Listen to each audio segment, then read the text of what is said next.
ఆత్మ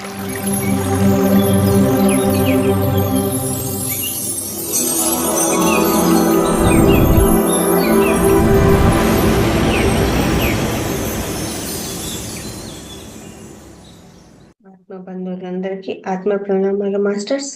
మాతృదేవోభవ, పితృదేవోభవ, ఆచార్య దేవోభవ. మనకు ఇంత చక్కటి ధ్యానాన్ని, జ్ఞానాన్ని అందించినటువంటి బ్రహ్మర్షి పితామహ పత్రిజీ గారికి, రమణ మహర్షుల వారికి, మహావతార్ బాబా గారికి, సమస్త గురుమండలానికి, ఈ భూమాతకు, ప్రకృతి మాతకు, ఈ విశ్వానికి అందరికీ కూడా ఆత్మ నమస్కారాలండి. మనకు ఈ జూమ్ సెషన్ అందించిన రంగనాథ్ సార్ గారికి ఆత్మ నమస్కారాలు. మహావతార్ ఫౌండేషన్లో 365 రోజుల సెషన్లో 44వ రోజు క్లాస్కు అందరికీ కూడా స్వాగతం. ఈరోజు మనము మేడం గారి ద్వారా ఫస్ట్ స్వాధ్యాయము తెలుసుకుంటామండి. ఆ తర్వాత ధ్యానం ఉంటుంది. మనకు ధ్యాన జగత్ వాణి మేడం గారు క్లాస్కు రావడం జరిగింది. నమస్తే మేడం, క్లాస్కు స్వాగతం.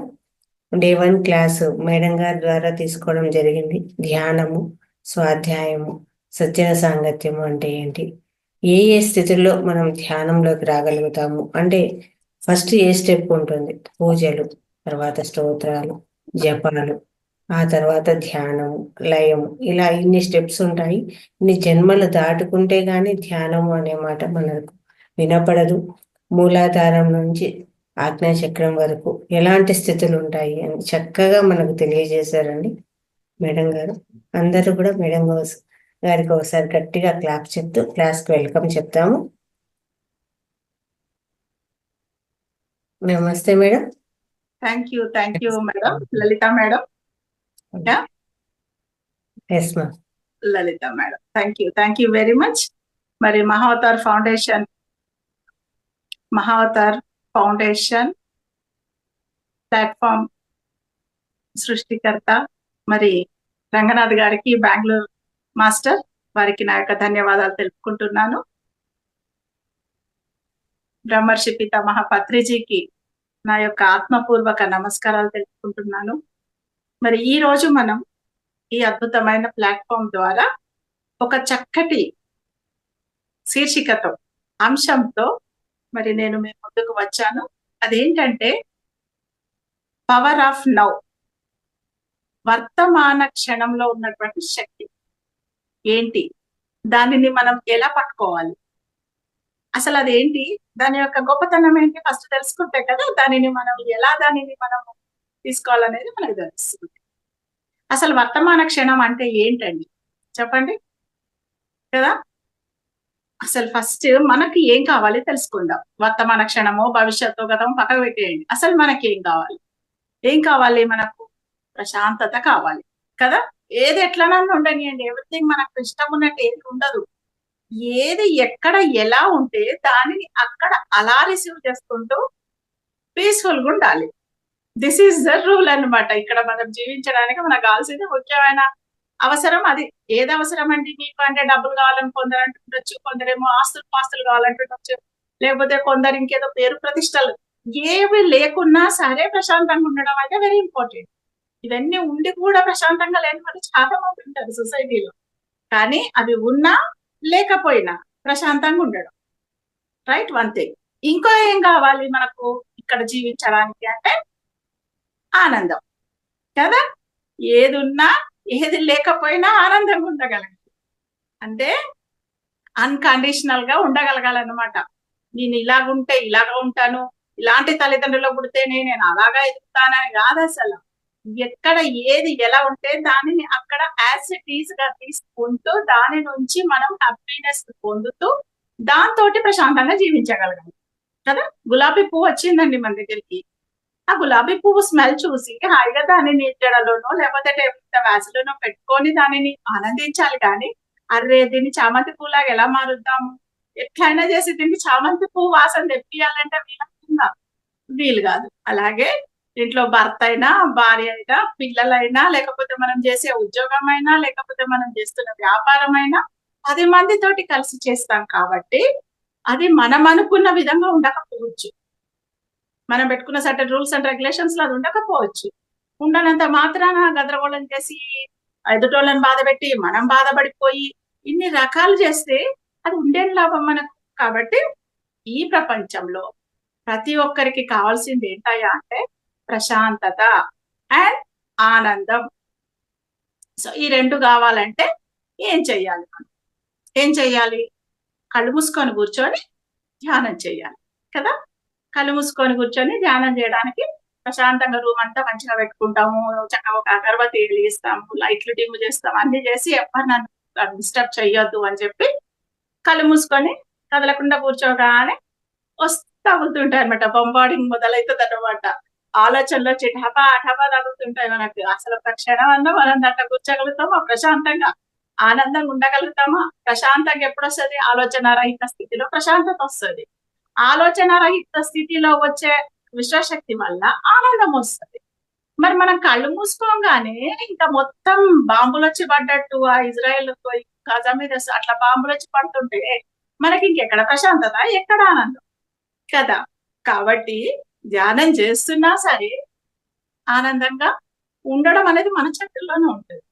ఏం చేస్తాం? కళ్ళు మూసుకొని కూర్చోగానే ఎప్పుడో మొన్న జరిగినవి, 10 ఏళ్ల క్రితం జరిగినవి అంటే గతానికి సంబంధించిన ఆలోచనలే వస్తుంటాయి మనకు. మనిషి రోజుకు 60,000 ఆలోచనలు చేస్తాడంటే శాస్త్రజ్ఞులు తేల్చి చెప్తారనమాట. ఈ 60,000 ఆలోచనలలో సగం గతానికి సంబంధించినవి ఉంటాయట. గతం అంటే ఏంటి? మనమా మార్చలేస్తామా? ఒక్క నిమిషం కూడా మనం గడియారాన్ని కనుక తిప్పలేము. మరి 10 ఏళ్ల క్రితం జరిగిన దాన్ని అదే దలుచుకొని దానినే మననం చేసుకుంటారు, రూమినేట్ అంటారు అనమాట. ఎలాగైతే పశువులు గబగబ తినేస్తాయి, గడ్డి దొరికినంత వరకు గబగబ పెట్టేసుకొని ఎక్కడో ఇక్కడ గొంతులు ఎక్కడో ఉంటది, ఆ తర్వాత తీరిక కూర్చొని దాన్ని నెమరు వేసుకుంటుంటాయి అనమాట. అలా మనం కూడా ఎప్పటికో పాతవి అసలు దానికి సంబంధించిన మనిషి ఇప్పుడు ఉండరు ఇక్కడ. వాళ్ళు చచ్చిపోయి ఉంటారో లేకపోతే ఎక్కడికో పోయి ఉంటారు. అయినా కానీ దాన్ని తలుచుకొని అట్లా అన్నారు అని చెప్పి బాధపడుతూ ఉంటాం అనమాట. లేకపోతే ఏం చేస్తాము? ఈ రోజు బాగానే ఉన్నాము, ఇప్పటి వరకు బాగానే సాగింది మా జీవితం, రేపటి సంగతి ఏంటో, ఏమైపోతామో అని చెప్పి అసలు అస్తిత్వమే లేని భవిష్యత్తు గురించి అన్నా తలుచుకొని భయపడుతూ ఉంటాము. లేకపోతే మార్చలేని గతాన్ని తలుచుకొని ఆ గాయాలను తలుచుకొని బాధపడదు. అంటే మనం ధ్యానంలో కూర్చొని చేసే పని ఏంటయ్యా అంటే ఇటు బాధనన పడుతుంటాము, అటు భయం మనం పడుతుంటాం అన్నమాట. ఎందుకంటే అక్కడ మనకు వచ్చే 60,000 ఆలోచనల్లో 30,000 గాయాలకు సంబంధించిన గతానివన్నీ ఉంటాయి, లేకపోతే భవిష్యత్తుకు సంబంధించిన భయాల కన్నా సంబంధించినవి ఉంటాయి అన్నమాట. ఈ రెండింటికి మధ్యన ఒకటి ఉంటుంది, వర్తమానం అనేది. గతానికి భవిష్యత్తుకు మధ్యన వర్తమానం అని ఉంటుంది. గతం అంటే పాస్ట్, ఫ్యూచర్ అంటే భవిష్యత్తు. సో పాస్ట్ కి ఫ్యూచర్ కి మధ్యన ప్రజెంట్ అని ఉంటుంది అన్నమాట. ప్రజెంట్ అనే పదంలోనే ఎంత బాగుంది చూడండి. వింటుంటే ప్రజెంటేషన్ అంటే ఒక బహుమతి. అంటే మనము ఈ గతాన్ని వదిలిపెట్టేసి అటు భవిష్యత్తును వదిలిపెట్టేసి రెండింటి మధ్యన, ఎందుకంటే మనం దీన్ని మార్చనులేము, దానికి మనం కూర్చోనులేము, రెండింటినీ చేయలేము మనం.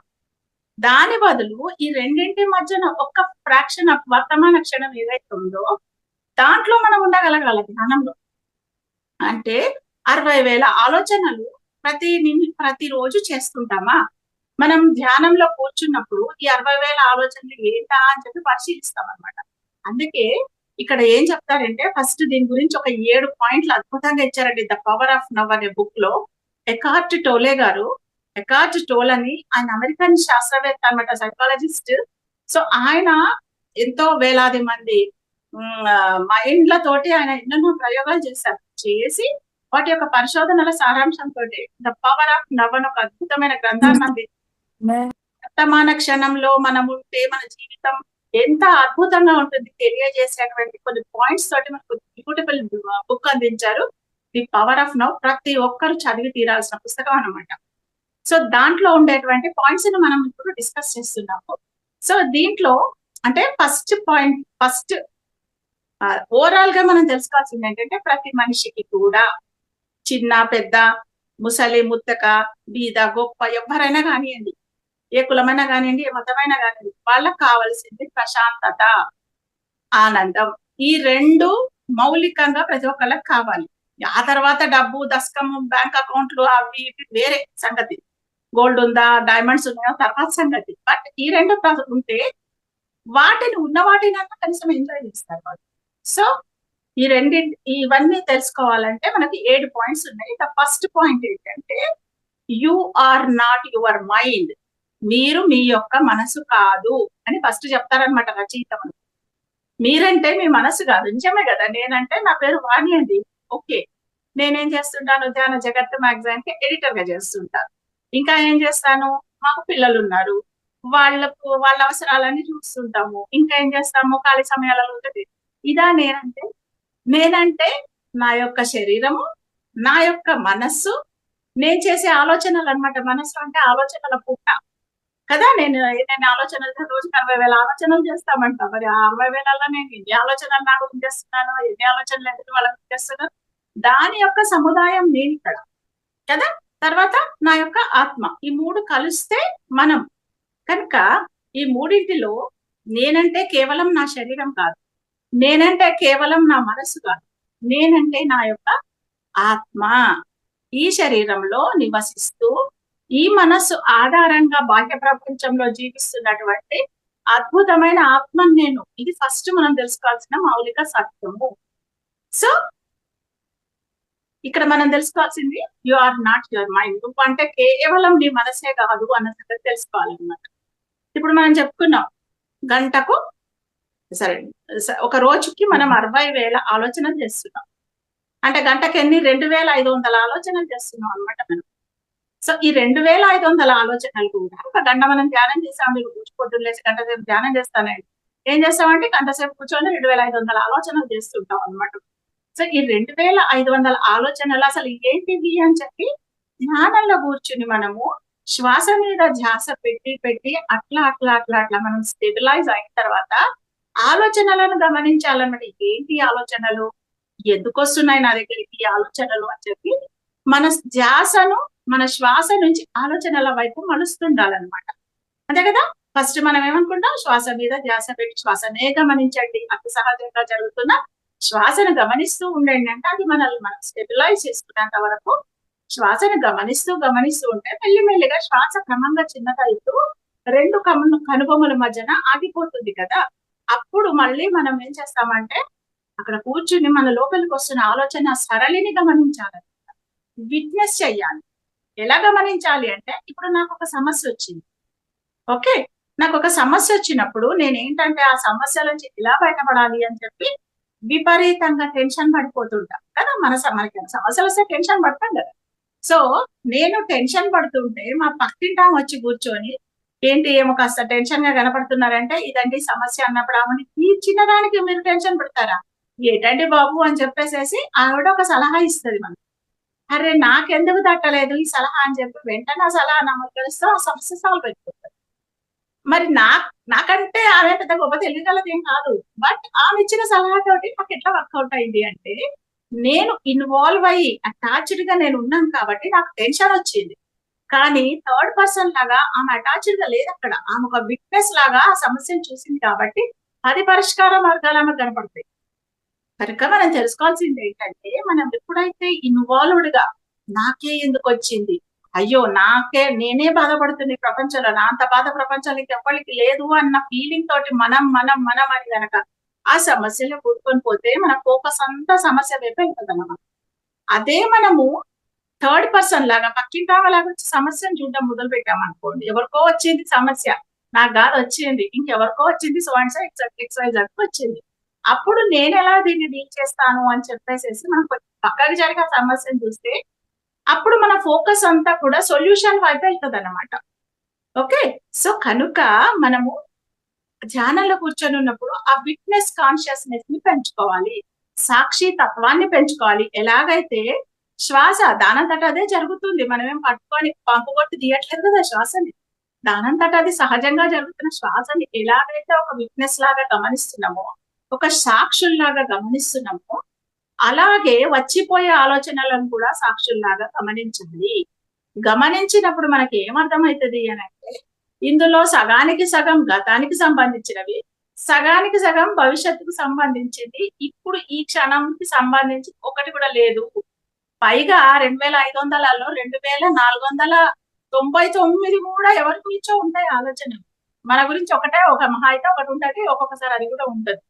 అంటే మనం చేసే ఆలోచనలో ఎంత ఎనర్జీ అవసరం వేరే వాళ్ళ కోసం ఖర్చు పెడుతున్నాం చూడండి. వేరే వాళ్ళ ఆలోచనల కోసం ఖర్చు పెడుతున్నాం. వేరే వాళ్ళ ఆలోచనలు, టీవీలో ఆలోచనలు, సీరియల్స్ లో ఆలోచనలు మనకే. తర్వాత ఫోన్లలో మాట్లాడితే వచ్చిన స్టఫ్ కు సంబంధించిన ఆలోచనలు అంతా మనమే చేస్తుంటే మరి ఎంత ఎనర్జీ వేస్ట్ అయిపోతుంటది కదా. మంచిగా నీట్ గా తయారై హాయిగా మంచిగా శుభ్రంగా తినేసి ఓ రూమ్ లో కూర్చొని ఆలోచించుకుంటూ కూర్చుందా ఒక గంట 2 గంటలు 3 గంటలు అయ్యేసరికి నీరసం వచ్చేస్తది మనకి. ఏం మాట్లాడము, అక్కడ ఏం ఫిజికల్ వర్క్ చేయము, జస్ట్ కూర్చొని ఆలోచిస్తాం అంతే. కంప్లీట్ నీరసం అయిపోయి తెల్లారే కల్లా మొత్తం ఎనర్జీ అంతా లాస్ అయిపోయి ఉంటది అనమాట. అంటే ఆలోచనలు మన ఎనర్జీని డ్రైన్ చేస్తూ ఉంటాయి అన్నమాట. సో కనుక మనము you are not your mind. నేనంటే నా మైండ్ కాదండి, నా పక్కింటి వాళ్ళ మైండ్ అనుకోని కూర్చొని చూసాం అనుకోండి, అప్పుడు అర్థమైతది మన మైండ్ లోకి వచ్చే ఆలోచనలు ఏంటి అని అర్థమైతది అన్నమాట. అర్థమైనప్పుడు తెలుస్తది దీనికి గతానికి సంబంధించిన లేకపోతే భవిష్యత్తు. ఇప్పుడు నాకు పనికొచ్చేది ఒక ఆలోచన లేదబ్బా అనుకున్నప్పుడు వదిలేయి వదిలేయి వదిలేయి అనేసి కళ్ళు మూసుకొని ఆ మధ్యలో ఏముందో దాని మీద మన దృష్టి మలుతుంది అనమాట. భవిష్యత్తుకి గతానికి రెండింటికి మధ్యన ఉన్న వర్తమాన క్షణం మీద మన దృష్టి మరలినప్పుడు అక్కడ వెంటనే మన లోపలికి ఎనర్జీ అనేది వస్తూ ఉంటది. కాస్మిక్ ఎనర్జీ అనేది ఆ ఫ్రాక్షన్ సెకండ్లోనే మన లోపలికి ఎంటర్ అవుతుంది అనమాట. దాని నిడివిని మనం ఎంతగా పెంచుకుంటూ ఉంటే అంతగా మనం ధ్యానంలో స్టెబిలైజ్ అయిపోతాం అనమాట. ఓకే అండి. కాబట్టి ఎప్పుడైనా కూర్చుని ఎవరైనా నువ్వు ధ్యానంలో కూర్చుంటే నాకు అస్సలు మనసు ఇవ్వట్లేదండి, ఆలోచనలు నన్ను టెన్షన్ పెడుతున్నాయి అంటే అప్పుడు మనం చెప్పాలి వాళ్ళకి ఏమని అంటే ఫస్ట్ అనలైజ్ యువర్ ఆలోచనలు ఎందుకు వస్తున్నాయి, నువ్వు ఇన్పుట్ ఏమి ఇస్తున్నావు కదా. మనం ఏం లోపలేస్తే అది బయటకు వస్తుంది. మనం ఏం వేస్తుంటాము కూర్చొని ఫోన్లలో వచ్చే ముచ్చట్లని దాంట్లోకి నింపుతాము, టీవీలలో వచ్చే సమాచారం అంతా దాంట్లోనే ఉంటది, పేపర్లు, యూట్యూబ్లు ఇన్ని ఉన్నాయి. మరి ఇన్ని నింపడం మనం ఇన్పుట్ బంద్ చేస్తే లోపల టెన్షన్ తగ్గుతుంది అనమాట. కనుక మనం ఇన్పుట్ ఏంటొస్తుంది, మన ఇంట్లోకి ఏమొస్తుంది చూసుకోవాలి. ఎప్పుడైనా గాలి దుమారం వచ్చినప్పుడు ఏం చేస్తాం, మనం కిటికీలన్నీ బంద్ చేస్తాం కదా. అలాగా ఏదన్నా ఒక పర్టికులర్ ప్రోగ్రామ్కి వెళ్ళాం, మనం ఒక పెళ్లికో పేరెంటానికి వెళ్ళాం, అందరూ 4 కూర్చొని అక్కడ ముచ్చట్లు పెట్టుకుంటున్నారు అక్కడ ఎవరో లేని వాళ్ళ గురించి. అలాంటప్పుడు అక్కడ మనం ఉండకుండా పక్కకు వచ్చేస్తాం కదా. అలాగా అనవసరమైన ఆలోచనలు మన మైండ్ లోకి వస్తున్నప్పుడు మనం కేర్ఫుల్ గా ఉండాలన్నమాట. Yes this is not ours, cut చేసేసి అంటే అవసరం లేదు, ఇగ్నోర్ అన్నమాట, వదిలేసేయాలి అంతే. సో కనుక మనము మన మైండ్ కాదు అని తెలుసుకున్నప్పుడు దానిని వేరే వాళ్ళలాగా గమనించగలుగుతాం అన్నమాట. శ్వాసను ఎలాగైతే మన ప్రయత్నం ఏం లేకుండా గమనిస్తున్నామో మైండ్ ను కూడా గమనించడం మొదలు పెట్టినప్పుడు గతానికి సంబంధించిన ఆలోచనలు వెళ్ళిపోతాయి, భవిష్యత్తుకు సంబంధించిన ఆలోచనలు వెళ్ళిపోతాయి. కేవలం ఆ వర్తమాన క్షణంలో మనము కుదురుకోవడం మొదలవుతుంది అనమాట. ఎంతగా మనం కుదురుకుంటుంటామో అంతగా వర్తమాన క్షణాలన్నీ పెరిగిపోతూ ఉంటాయి అనమాట. సో మనము గంట సేపులో ఒక ఫస్ట్ 1 minute మనం కూర్చోగలిగాం, తర్వాత 5 minutes 10 minutes అలా మనం ఎంతసేపు పెంచుకుంటూ పోతుంటే అంత మన యొక్క శక్తివంతులం అవుతుంటాం అనమాట. కాబట్టి ఫస్ట్ థింగ్ మనం తెలుసుకోవాలంటే మన మనసు మనం కాదు, ఎవరిదో మనసు మోసుకుంటూ తిరుగుతున్నాం కదా. సో కాస్త లగేజ్ తీసి కింద పెడదామని తెలుసుకోవాలండి. సో ధ్యానంలో కూర్చొని మనసు గురించి ఇంకా ఆలోచనలే ఆలోచిస్తూ ఉంటే ధ్యానంలో కూర్చోవడం ఎందుకు కదా కదా. ఇప్పుడు ఒకసారి ఒక పెద్ద మనిషి ఒక పాపం బీదవాడు అనమాట, నెత్తి మీద ఇంత పెద్ద బరువు పెట్టుకొని వెళ్తూ ఉంటాడు, రోడ్డు పక్క నుంచి నడుచుకుంటూ వెళ్తూ ఉంటాడు. వెళ్తూ ఉంటే ఇంత దూరం నుంచి ఓహోయ్ రాజుగారు వస్తున్నారు, ఓహోయ్ అందరి పక్క జరగండి అని చెప్పేసి రాజుగారి పరివారం అంతా వస్తుంటది, రాజుగారి రాదంతా పరివారం అంతా వస్తుంది అని చెప్పి ముందు జనాలంతా ఉంటుంది కదా, వాళ్ళందరూ ఓహో రాజుగారు వస్తున్నారు, ఓహో అందరు పక్క జరగండి ఓహో అని చెప్పి జరుపుతుంటారు అన్న. సో ఈ పాపం బీదవాడు కూడా అయ్యో రాజుగారు వస్తున్నారంట అని పాపం పక్క జరిగిపోతాడు రోడ్డు మీద. అక్కడ నిలబడి చూస్తుంటాడు, రాజుగారు వెళ్ళిపోయినాక మళ్ళీ వెళ్తాము చూస్తుండే వరకు రాజుగారు రథం ఆ పెద్ద మనిషి దగ్గరికి రాగానే రాజుగారు చూస్తాడు, పాపం పక్క చిక్కిపోయినాడు బీదోడు, పాపం ఇంత పెద్ద మూట పెట్టుకొని నిలబడి ఉన్నాడు, ఇతన్ని పాపం హెల్ప్ చేద్దాం ఎందుకంటే రాజుగారు మంచివాడు అని పిలుస్తాడు. పిలిచి రావయ్యా రథం ఎక్కి ఎక్కడ దిగాలో చెప్పు, నేను తీసుకెళ్లి దిగుతా, ఇంత పెద్ద బరువు మోసుకుంటూ పాపం ఎక్కడికి వెళ్తావు చూస్తే పక్క చిక్కిపోయినలాగా అనిపిస్తున్నావు అని అనేసరికల్లా ఇక పొంగిపోతాడు అనమాట. అమ్మో రాజుగారు నన్ను గుర్తించి నన్ను రథం ఎక్కించుకుంటున్నాడు అని చెప్పేసేసి ఎందుకులేండి బాబాయ్ అని నడుచుకుంటూ పోతా అంటాడు. అంటే లేదు లేదురా నేను తీసుకెళ్తా పాపం చూస్తే నాకు గాలేస్తుందయ్యా అని అంటే సరే అని చెప్పి ఆ రథంలో ఎక్కి కూర్చుంటాడు. ఒక పక్కన ఒదిగి కూర్చొని ఆ మూటను అట్లనే నెత్తి మీద పెట్టుకొని కూర్చుంటాడు. కూర్చునేసరికి రాజుగారికి ఆశ్చర్యం వస్తుంది. కొన్ని ఇంత మంచి రథాలు ఎక్కించి కూర్చోబెడితే మళ్ళీ నెత్తి మీద మూట ఎందుకయ్యా, దిప్పవయ్యా కింద పెట్టవయ్యా అంటాడు. అంటే వద్దులేండి బాబయ్య, నన్ను మోయడమే మీరు ఎంతో ఉపకారం చేశారు, ఇంకా నా మూటను కూడా ఎందుకయ్యా మోయడం అంటాడు.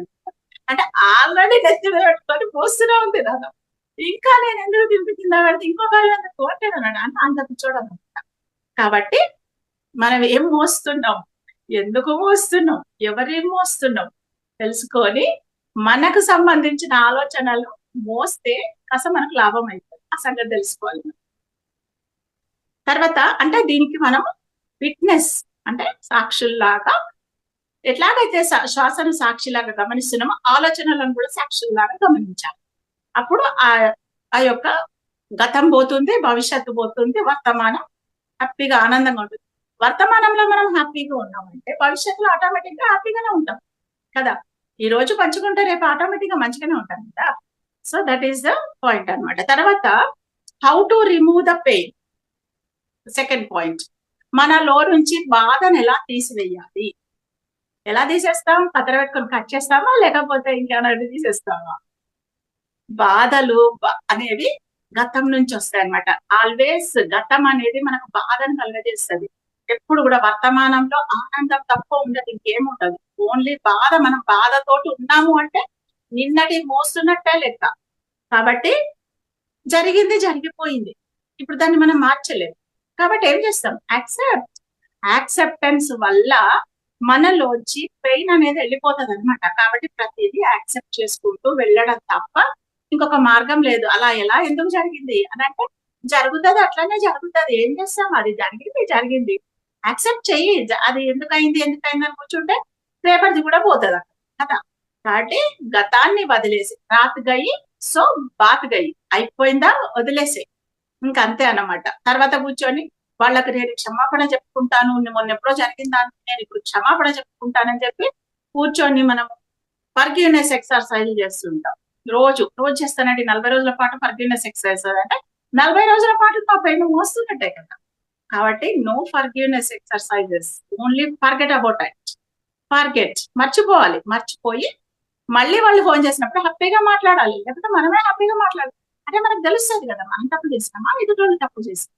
ఒకవేళ ఎదుటి వాళ్ళు తప్పు చేశారనుకోండి, ఓకే అజ్ఞానంతో వాళ్ళు చేశారు.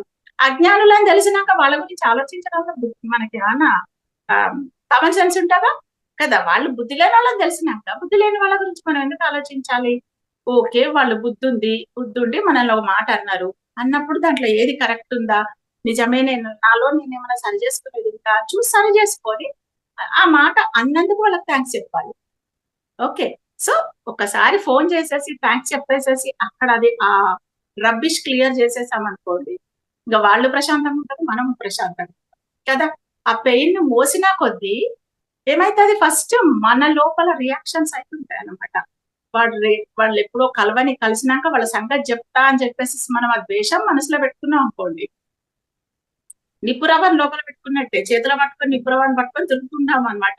వాడు ఎప్పుడు కనపడతాడు అని చెప్పి, వాడు కనపడే లోపల ముందు మన చేయి గారి కూర్చుంటది కదా. సో లైక్ దాట్ ఆ ద్వేషం గాని ఆ బాధ గాని మనం చూసినంత కాలపు మన లోపల అనేక జబ్బులు వస్తాయన్నమాట. కాబట్టి వాటిని యాక్సెప్ట్ చేసేసి ఓకే నా భర్తనే కదా అన్నది, కానీ మనం తెచ్చుకున్న రిలేషనే కదా అంటే అన్నది, పోనీలే ఏమంటారు తెలియక అన్నది, లేదా నా భార్యనే కదా అన్నది, ఓకే అంటే అన్నది అని చెప్పేసేసి మనము మర్చిపోవడం కంటే ఉత్తమమైన పద్ధతి ఇంకోటి లేదనమాట. So how to remove the pain అంటే మర్చిపోవాలన్నమాట. మర్చిపోవడం అంటే మళ్ళీ మనతోటి రిపేరింగ్ చేసుకొని మర్చిపోవాలన్నమాట. అంతేగాని ఆ లోపల పెట్టుకొని మళ్ళీ మనం మర్చిపోయినట్టు నిక్కరంగా తిరగడం కాదు. లోపల నుంచి కూడా మర్చిపోగలగాలి మనం. లోపల నుంచి మర్చిపోవాలి అంటే వాళ్ళతోటి ఫస్ట్ కనెక్షన్ రిపేర్ చేయాలన్నమాట. సో తర్వాత అండర్స్టాండింగ్ ద నౌ. అసలు ఈ వర్తమాన క్షణం అంటే ఏంటి అనేది ఫస్ట్ అర్థం చేసుకోవాలి. ఎందుకంటే మనం ఇప్పుడు మాట్లాడుతున్నదంతా వర్తమాన క్షణంలో ఉండే శక్తి గురించే కదా మనం మాట్లాడుతున్నాం. కాబట్టి అసలు ఈ వర్తమాన క్షణం అంటే ఏంటి అనేది ఫస్ట్ అండర్స్టాండ్ చేసుకోవాలన్నమాట. వర్తమాన క్షణం అనేది భవిష్యత్తుకి గతానికి మధ్యన ఉండేటువంటి ఒక అద్భుతమైన ప్లాట్ఫామ్ అన్నమాట. సో ఆ ప్లాట్ఫామ్ మీద మనం ఎంతకాలం ఉండగలిగితే మనం అంత హ్యాపీగా ఉంటాము, అంత ఆనందంగా ఉంటాము, అంత శక్తివంతంగా ఉంటాము. సో దీన్ని అండర్స్టాండ్ చేసుకునేటప్పుడు ఈ గతాన్ని మనం మర్చిపోవాలనుకున్నాం, భవిష్యత్తును వదిలేయాలనుకున్నాం. సో రెండింటి మధ్యన వర్తమాన క్షణంలో ఉన్నప్పుడు ఏమవుతుందంటే ఇమ్మీడియట్ రియాక్షన్స్ ఉంటాయన్నమాట. ఇమ్మీడియట్ గా అనమాట. ఇప్పుడు మనము అడవిలో నడుచుకుంటూ పోతున్నప్పుడు ఏమైతుంది, ఒక పులి అడ్డం పులి ఎదురొచ్చింది మనకి. అప్పుడు ఏం చేస్తాం కూర్చొని, అప్పుడెప్పుడో ఎవరో కథలు పులిద్దాం వచ్చినప్పుడు అప్పుడు ఏం జరిగింది అని ఆలోచించుకుంటూ కూర్చుంటామా, పులి కథలన్నీ గుర్తు చేసుకుంటూ కూర్చుంటామా, లేకపోతే భవిష్యత్తులో కూడా ఇంకా 10 పులులు వస్తే ఇప్పుడు ఏమైతుంది నా పరిస్థితి అనేది ఆలోచించుకుంటూ కూర్చుంటామా? ఏం చేస్తాము, అసలు అక్కడ గతం ఉండదు, భవిష్యత్తు ఉండదు కదా. ఎదురుగా పులి ఎదురుకున్నప్పుడు భవిష్యత్తు ఉంటుందా, గతం ఉంటుందా? వర్తమాన క్షణంలో ఇక్కడ నుంచి పారిపోవాలా, లేకపోతే పులితోటి ఫైట్ చేయాలా? రెండే ఉంటాయి మన ముందు, ఐదర్ దిస్ ఆర్ దట్ కదా. వర్తమాన క్షణం అంటే అదనమాట, మన ఎదురుగా పులి ఉన్నట్టే అనుకోదండి. సో అంటే అక్కడ పారిపోవాలా, లేకపోతే అంటే ఇమ్మీడియట్ రియాక్షన్ అన్నమాట. లేకపోతే ఇప్పుడు వర్తమాన క్షణంలో ఉండి మనం బిజినెస్ చేస్తున్నాం, ఓకే. బిజినెస్ లో వర్తమాన క్షణం ఎట్లుంటుందో నేను చెప్తాను. ఎప్పుడైనా మనం బిజినెస్ చేస్తూ ఉన్నప్పుడు జనరల్ గా మనం ఏం ఆలోచిస్తాం, ఇలాంటి బిజినెస్ ఎవడెవడు పెడితే ఎట్లా రాసేయాలో ఆలోచిస్తాము. లేకపోతే గతంలో మనం ఈ బిజినెస్ పెట్టినప్పుడు మనం ఇట్లా లాస్ వచ్చింది, అట్లా లాస్ వచ్చింది అని చెప్పి దాని మీదనే మన ఫోకస్ తోటి ఇప్పుడు బిజినెస్ చేస్తే ఇది కూడా పోతుంది, ఈ బిజినెస్ కూడా పోతుంది అనమాట. అలా కాకుండా రేపటి కాడ ఈ బిజినెస్ ఉంటుందో పోతుందో అని చెప్పి దాని గురించి ఆలోచించినా ఇప్పుడు ప్రజెంట్ చేస్తున్న బిజినెస్ మీద దాని ఎఫెక్ట్ పడుతుంది.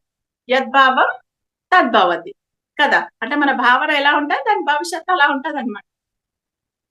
అప్పుడు మనం ఏం చేయాలి, ఈ రోజు మనం చేస్తున్న బిజినెస్ లో మనం ఎలాంటి నిర్ణయాలు తీసుకోవాలి, ఇమ్మీడియట్ గా ఫ్లైట్ ఆర్ ఫైట్. పెద్ద పులి అక్కడ కూర్చొని ఉన్నప్పుడు ఎలాంటి నిర్ణయాలు తీసుకుంటామో అలాంటి నిర్ణయాలు వర్తమాన క్షణంలో బిజినెస్ చేస్తున్నప్పుడు తీసుకోవాలి. మనం ఈ రోజు ఈ క్షణంలో ఈ బిజినెస్ లో ఈ స్టెప్ వేయడం కరెక్టా అని చెప్పి చూసుకొని ఆ క్షణానికి అది కరెక్ట్ అనిపించినప్పుడు ఏ చేయడం అంట. అసలు 10 సార్లు చూసి అర్థమవుతుంది వర్తమాన క్షణంలో ఎలా ఉండాలి కదా. ఆ క్షణం వరకు కూర్చొని రిలాక్స్ అవుతూ ఉంటారు, సడన్ గా లేస్తారు చలో చలో చలో అని చెప్పేసి వెళ్ళిపోతారు సార్ కదా. ఒక దగ్గర వంట చేస్తుంటారు, అంతా చేసి సార్ మన ఇంటికి వచ్చేసారు, మనకు సారే మన సర్వస్వం సారే అని అనుకునే లోపల ఓకే మీకు నాకు బై బై అని చెప్పేసి వెళ్ళిపోతారు అక్కడి నుంచి. సో వర్తమాన క్షణంలో ఉండడం అంటే పర్ఫెక్ట్ మాస్టరీ అన్నమాట. సో ఆ క్షణంలో ఉంటూ ఎవరు ఉద్యోగం చేసినా వాళ్ళు మాస్టర్స్ అవుతారు ఆ ఉద్యోగం. ఎవరు ఏం చేసినా, ఎందుకంటే అక్కడ మనం ఇమ్మీడియట్ యాక్షన్స్ అండ్ రియాక్షన్స్ ఉంటాయన్నమాట. దాని మీద ఏది గతం ప్రభావం ఉండదు, భవిష్యత్తు ప్రభావం ఉండదు. పర్ఫెక్ట్ వర్తమాన క్షణంలో యాక్ట్ టు ద సిచ్యుయేషన్ లాగా ఉంటాం కాబట్టి నువ్వు అక్కడ ఎక్సలెంట్ గా నడుస్తూ ఉంటది అన్నమాట. సో ఫ్లైట్ ఆర్ ఫైట్ ఈ రెండు ఉంటాయి అనమాట. అక్కడ నీకు చేతనైతే ఫైట్ చేయి, లేకపోతే పారిపో అక్కడ నుంచి. పెద్ద పులు ఎదురైనప్పుడు పెద్ద పులతోటి ఫైట్ చేయాలి అంటే మరి మనకి ఎంతో బలం ఉండాలి, మరి ఆ బలం ఉంటే ఫైట్ చేయొచ్చు. ఎందుకు వచ్చిన గోల, అది నన్ను చెప్పి వారేసి ఎందుకు వచ్చిన గోల అంటే పారిపో, కానీ బుద్ధి చెప్పేసి అక్కడి నుంచి పారిపో. అంతేగాని అక్కడనే కూర్చొని మనం వినమేషాలు ఉంటుంది, అది వచ్చి చక్కగా టిఫిన్ చేసి వెళ్ళిపోతుంది అనమాట. సో ఏదైనా అంతే, మన ఉద్యోగమైనా అంతే, మన వ్యాపారమైనా అంతే, ఏ సంబంధ బాంధవ్యాలైనా అంతే. మనం వర్తమాన క్షణంలో ఉన్నప్పుడు ఈ నిమిషం ఎట్లా యాక్ట్ చేయాలి వీళ్ళతోటి. నేను హస్బెండ్ తోటి గొడవ వచ్చింది, నువ్వు ఎప్పుడు అంతే, నువ్వు చిన్నప్పుడు అంతే, నా పెళ్ళైన కొత్తలో అంతే అనుకోకుండా ఈ రోజు ఈ గొడవ వచ్చింది, దీనికి నేను ఎట్లా రియాక్ట్ కావాలన్నంత వరకే ఆలోచించాలి. కానీ పాత అయితే అవి పోసుకోవద్దు, నువ్వు ఇక రేపు ఇప్పుడు ఏదో భార్య ఉన్నా కానీ రేపటి సంగతి ఏంటి అని కూడా ఆలోచించదు. అలాగే భార్య విషయాలు ఏదైనా సరే, అంటే నేను జస్ట్ ఒక కామన్ ఎగ్జాంపుల్ తీసుకుంటున్నా భర్త భార్య కానీ, బట్ ఏ విషయంలోనైనా సరే పిల్లల విషయం, పిల్లాడు వాడు చదువుతున్నాడు, ఈ రోజు వాడు చక్కగా ప్రతిసారి వాడు బాగానే చదువుతాడు, ఈ రోజు ఎందుకో ఈ నెలలో వాడికి మార్కులు తక్కువ వచ్చినాయి, ఇంకింతే వీడి భవిష్యత్తు పాడైపోయిందని చెప్పేసి ఓ బెంగ పెట్టేసుకొని వాడిని నాన్న తిట్టేసి, అరే వాడు నిన్న బాగా చదివాడు కదా, లాస్ట్ మంత్ బాగానే తెచ్చుకున్నాడు కదా, ఈ రోజు వాడిన తక్కువ తెచ్చుకోవడానికి ఏం ఎఫెక్ట్ అయింది అనేది అంతవరకే ఆలోచించినప్పుడు వాడికి మనం పక్కన సపోర్ట్ నిలబడతాము, వాడి ప్రాబ్లమ్ ని కరెక్ట్ గా అర్థం చేసుకుంటాం అనమాట. సో అండర్స్టాండింగ్ కన్నా వర్తమాన క్షణాన్ని, ఆ రోజు జరిగిన ఇష్యూను ఆ రోజు వరకే ఆలోచించాలన్నమాట. సో తర్వాత మైండ్ స్ట్రాటజీస్. మైండ్ ఏం చేస్తుంటది అంటే ఈ వర్తమాన క్షణంలో మనం కూర్చొని అర్థం చేసుకొని దానిని హాయిగా అనుభవించనీయకుండా కొన్ని వ్యూహాలు పొందుతుంటది అనమాట. ఏమనంటే విచారం, బాధ, తర్వాత మనం బాధలోంచి బయటపడాలని అనుకుంటున్నాం కదా. సో విచారము, బాధ, ద్వేషము ఇవన్నీ కూడా మనుషులకున్న ఎమోషన్సే కదా. మరి వీటిని ప్రదర్శించకపోతే ఎందుకు తెచ్చుకున్నట్టు? కాబట్టి ప్రదర్శించు అని చెప్పి మైండ్ చెప్తుంది కదా. బాధగుండు, మరి ఏమంటుంది, నువ్వు తెచ్చుకున్న బాధనే కదా, బాధ పడొచ్చు కదా, ఏమంటుంది అని చెప్పి వ్యూహాలు పన్నుతుంటది అనమాట. ఇప్పుడు నువ్వు బాధపడితేనే రేపు ఇంకొకసారి తప్పు చేయకుండా ఉంటావు అని చెప్పి మళ్ళీ బోడి సలహాలు కూడా ఇస్తుంటది అనమాట మైండ్ మనకు. ఎందుకంటే ఫలానా వాళ్ళు బాధపడ్డారు కాబట్టే వాళ్ళు ఇప్పుడు బాగుపడ్డారు అని చెప్పి చెప్తుంటారు అనమాట. పీడించి మేలంచడం అనమాట. కార్గొనంటే నీకు ఎంత కమ్ముడు పోతుంది కదా. ఇంత కష్టపడి మనము పైసా కూడా పెట్టి 5-6 ఏళ్ళు కష్టపడి కార్గొని ఇమ్మీడియట్ గా అమ్ముతే ఏమొస్తుందని ఆలోచించడం అనేది మైండ్ పడిన వ్యూహం అనమాట. అంటే సో సో అలాంటి వ్యూహాల నుంచి మనం బయటికి రావాలన్నమాట. ఓకే, బాధపడడం అన్ని మనకు ఉన్నాయి, మన ఎమోషన్స్ అవి, వాటిని మనం ప్రదర్శించవచ్చు. కానీ అవే ప్రదర్శించాలనే లేదు, అక్కడ చాయిస్లు ఉన్నాయి మనకు. హ్యాపీగా ఉండొచ్చు, సంతోషంగా ఉండొచ్చు, నిబ్బరంగా ఉండొచ్చు, ధైర్యంగా ఉండొచ్చు, స్థైర్యంగా ఉండొచ్చు, బాధ ఉండొచ్చు, ఏడ్చుకుంటూ ఉండొచ్చు, దుఃఖంగా, ఎన్నో ఉన్నాయి. 1,00,000 చాయిస్లు ఉన్నాయి అక్కడ మనకి. మన యొక్క ఎనర్జీ లెవెల్ ని బట్టి మనం ఏ చాయిస్ అనేది ఎన్నుకుంటాం అనేది ఉంటది అనమాట. కావాలంటే ఏడ్చుకుంటేనే కూర్చోటి, ఏం పర్వాలేదు, మనకు ఎంజాయ్మెంట్ ఉంటే ఏడవచ్చు కూర్చొని. అలా ఏదంటే అది చేసుకునే చాయిస్ మనకు ఉంది. కానీ మన యొక్క నాలెడ్జ్ లెవెల్, మన యొక్క ఎనర్జీ లెవెల్ ని బట్టి ఆ చాయిస్ లను మనం సెలెక్ట్ చేసుకోవాలన్నమాట. సో ఈ వ్యూహాలు అనేవి 2 రకాలుగా ఉంటాయి. ఒకటి ఏమిటంటే స్మాల్ స్కేల్ స్ట్రాటజీస్ అన్నమాట. ఎలా ఉంటదంటే, మనం ట్రాఫిక్ లైట్ల దగ్గరికి పోయినాము, సడన్ గా మన car traffic light, red light పడింది, ఆగిపోయినాం. అక్కడ ఏంటి, మన చేతులలో ఉందా పరిస్థితి? వెళ్ళిపోవాలంటే వెళ్ళిపోతామా? వాడు అక్కడ ఫైన్ వేసి ఫోటో తీసి మన ఇంటికి పంపిస్తాడు కదా. అప్పుడు మనం ఏం చేస్తాం, బుద్ధిగా కూర్చుంటాం అక్కడ. రెడ్ లైట్ అయిపోయినాక, ఎల్లో లైట్ అయిపోయినాక, గ్రీన్ లైట్ పడే వరకు రెడీగా కూర్చొని గ్రీన్ లైట్ పడక వెళ్ళిపోతాం. కొందరు ఉంటారులే అక్కడ కూర్చొని కూడా హారన్లు కొడుతుంటారు, లేకపోతే పోండి పోండి పోండి అని ముందు పోండి అని పక్క వాళ్ళని తరుగుతుంటారు. ఆ పోతే అక్కడ ఫైన్ పడుతుంది కదా. కనుక సిచ్యుయేషన్స్ మన చేతులలో లేనప్పుడు సహనంతో అక్కడ ఉండడము అనేది స్మాల్ స్కేల్ వెయిట్ చేస్తూ ఉండాలన్నమాట మనకు. ఇది మైండ్ పన్నుతుంది అక్కడ వ్యూహాలు. కానీ ఆ పన్నిన వ్యూహంలో మనం ఎలా ఉండాలి? ఇప్పుడు ఆ ట్రాఫిక్ లైట్ల దగ్గర మనం ఎలా ఉండాలి? కోపంగా ఎవడి మీద అరుస్తే లాభం ఉందా? అక్కడ పరిగెత్తుదామంటే పరిగెట్టగలమా? సహనం తెచ్చుకొని ఉండాలి అనేది అక్కడ వెయిట్ చేయాలి. We have to wait for short while, we have to wait అని చెప్పి అక్కడ వెయిట్ చేయాలి. ఆ కాసేపట్లో కూడా కదా బ్లడ్ మరిగించుకునేటోళ్ళు ఎంతో మంది ఉంటారు ఆ 2 నిమిషాలలో కూడా.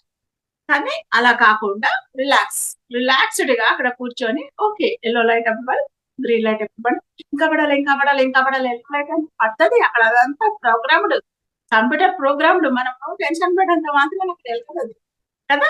సో ఆ సంగతి తెలుసుకుని నిబ్బరంగా, బ్యాలెన్స్డ్ గా, సహనంతో ఉండగలం.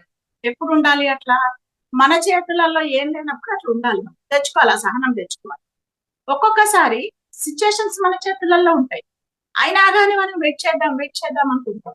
ఇంకా మంచి పిల్ల దొరకాలి, ఏదో మనం చూసుకున్నంత వరకు మనకు అబౌవ్ 50% ఉంటే చాలే అని అనుకోం మనం. ఏదో పెద్ద నంబర్ 1 ఇక్కడ భూమి మీద మనకు స్పెషల్ క్యాండిడేట్ ల భూమి మీద దిగినట్టు మనకి ఏదో పెద్ద స్పెషల్ క్యాండిడేట్ కావాలనుకుంటే ఇంకా మంచి అమ్మాయి కావాలి, ఇంకా మంచి ఉద్యోగం కావాలి, ఇంకా పెద్ద వ్యాపారం పెట్టాలి, ఇంకా అలాగ టైం పాస్ చేస్తూ జీవితం అంతా ఖర్చు పెడుతుంటారు కొంతమంది. అది దీర్ఘకాలిక వెయిటింగ్ అనమాట. దానివల్ల లైఫ్ టైం వేస్ట్ అయిపోతుంది. సో ఈ షార్ట్ టర్మ్ వైల్ లో సహనంతో ఉండాలి.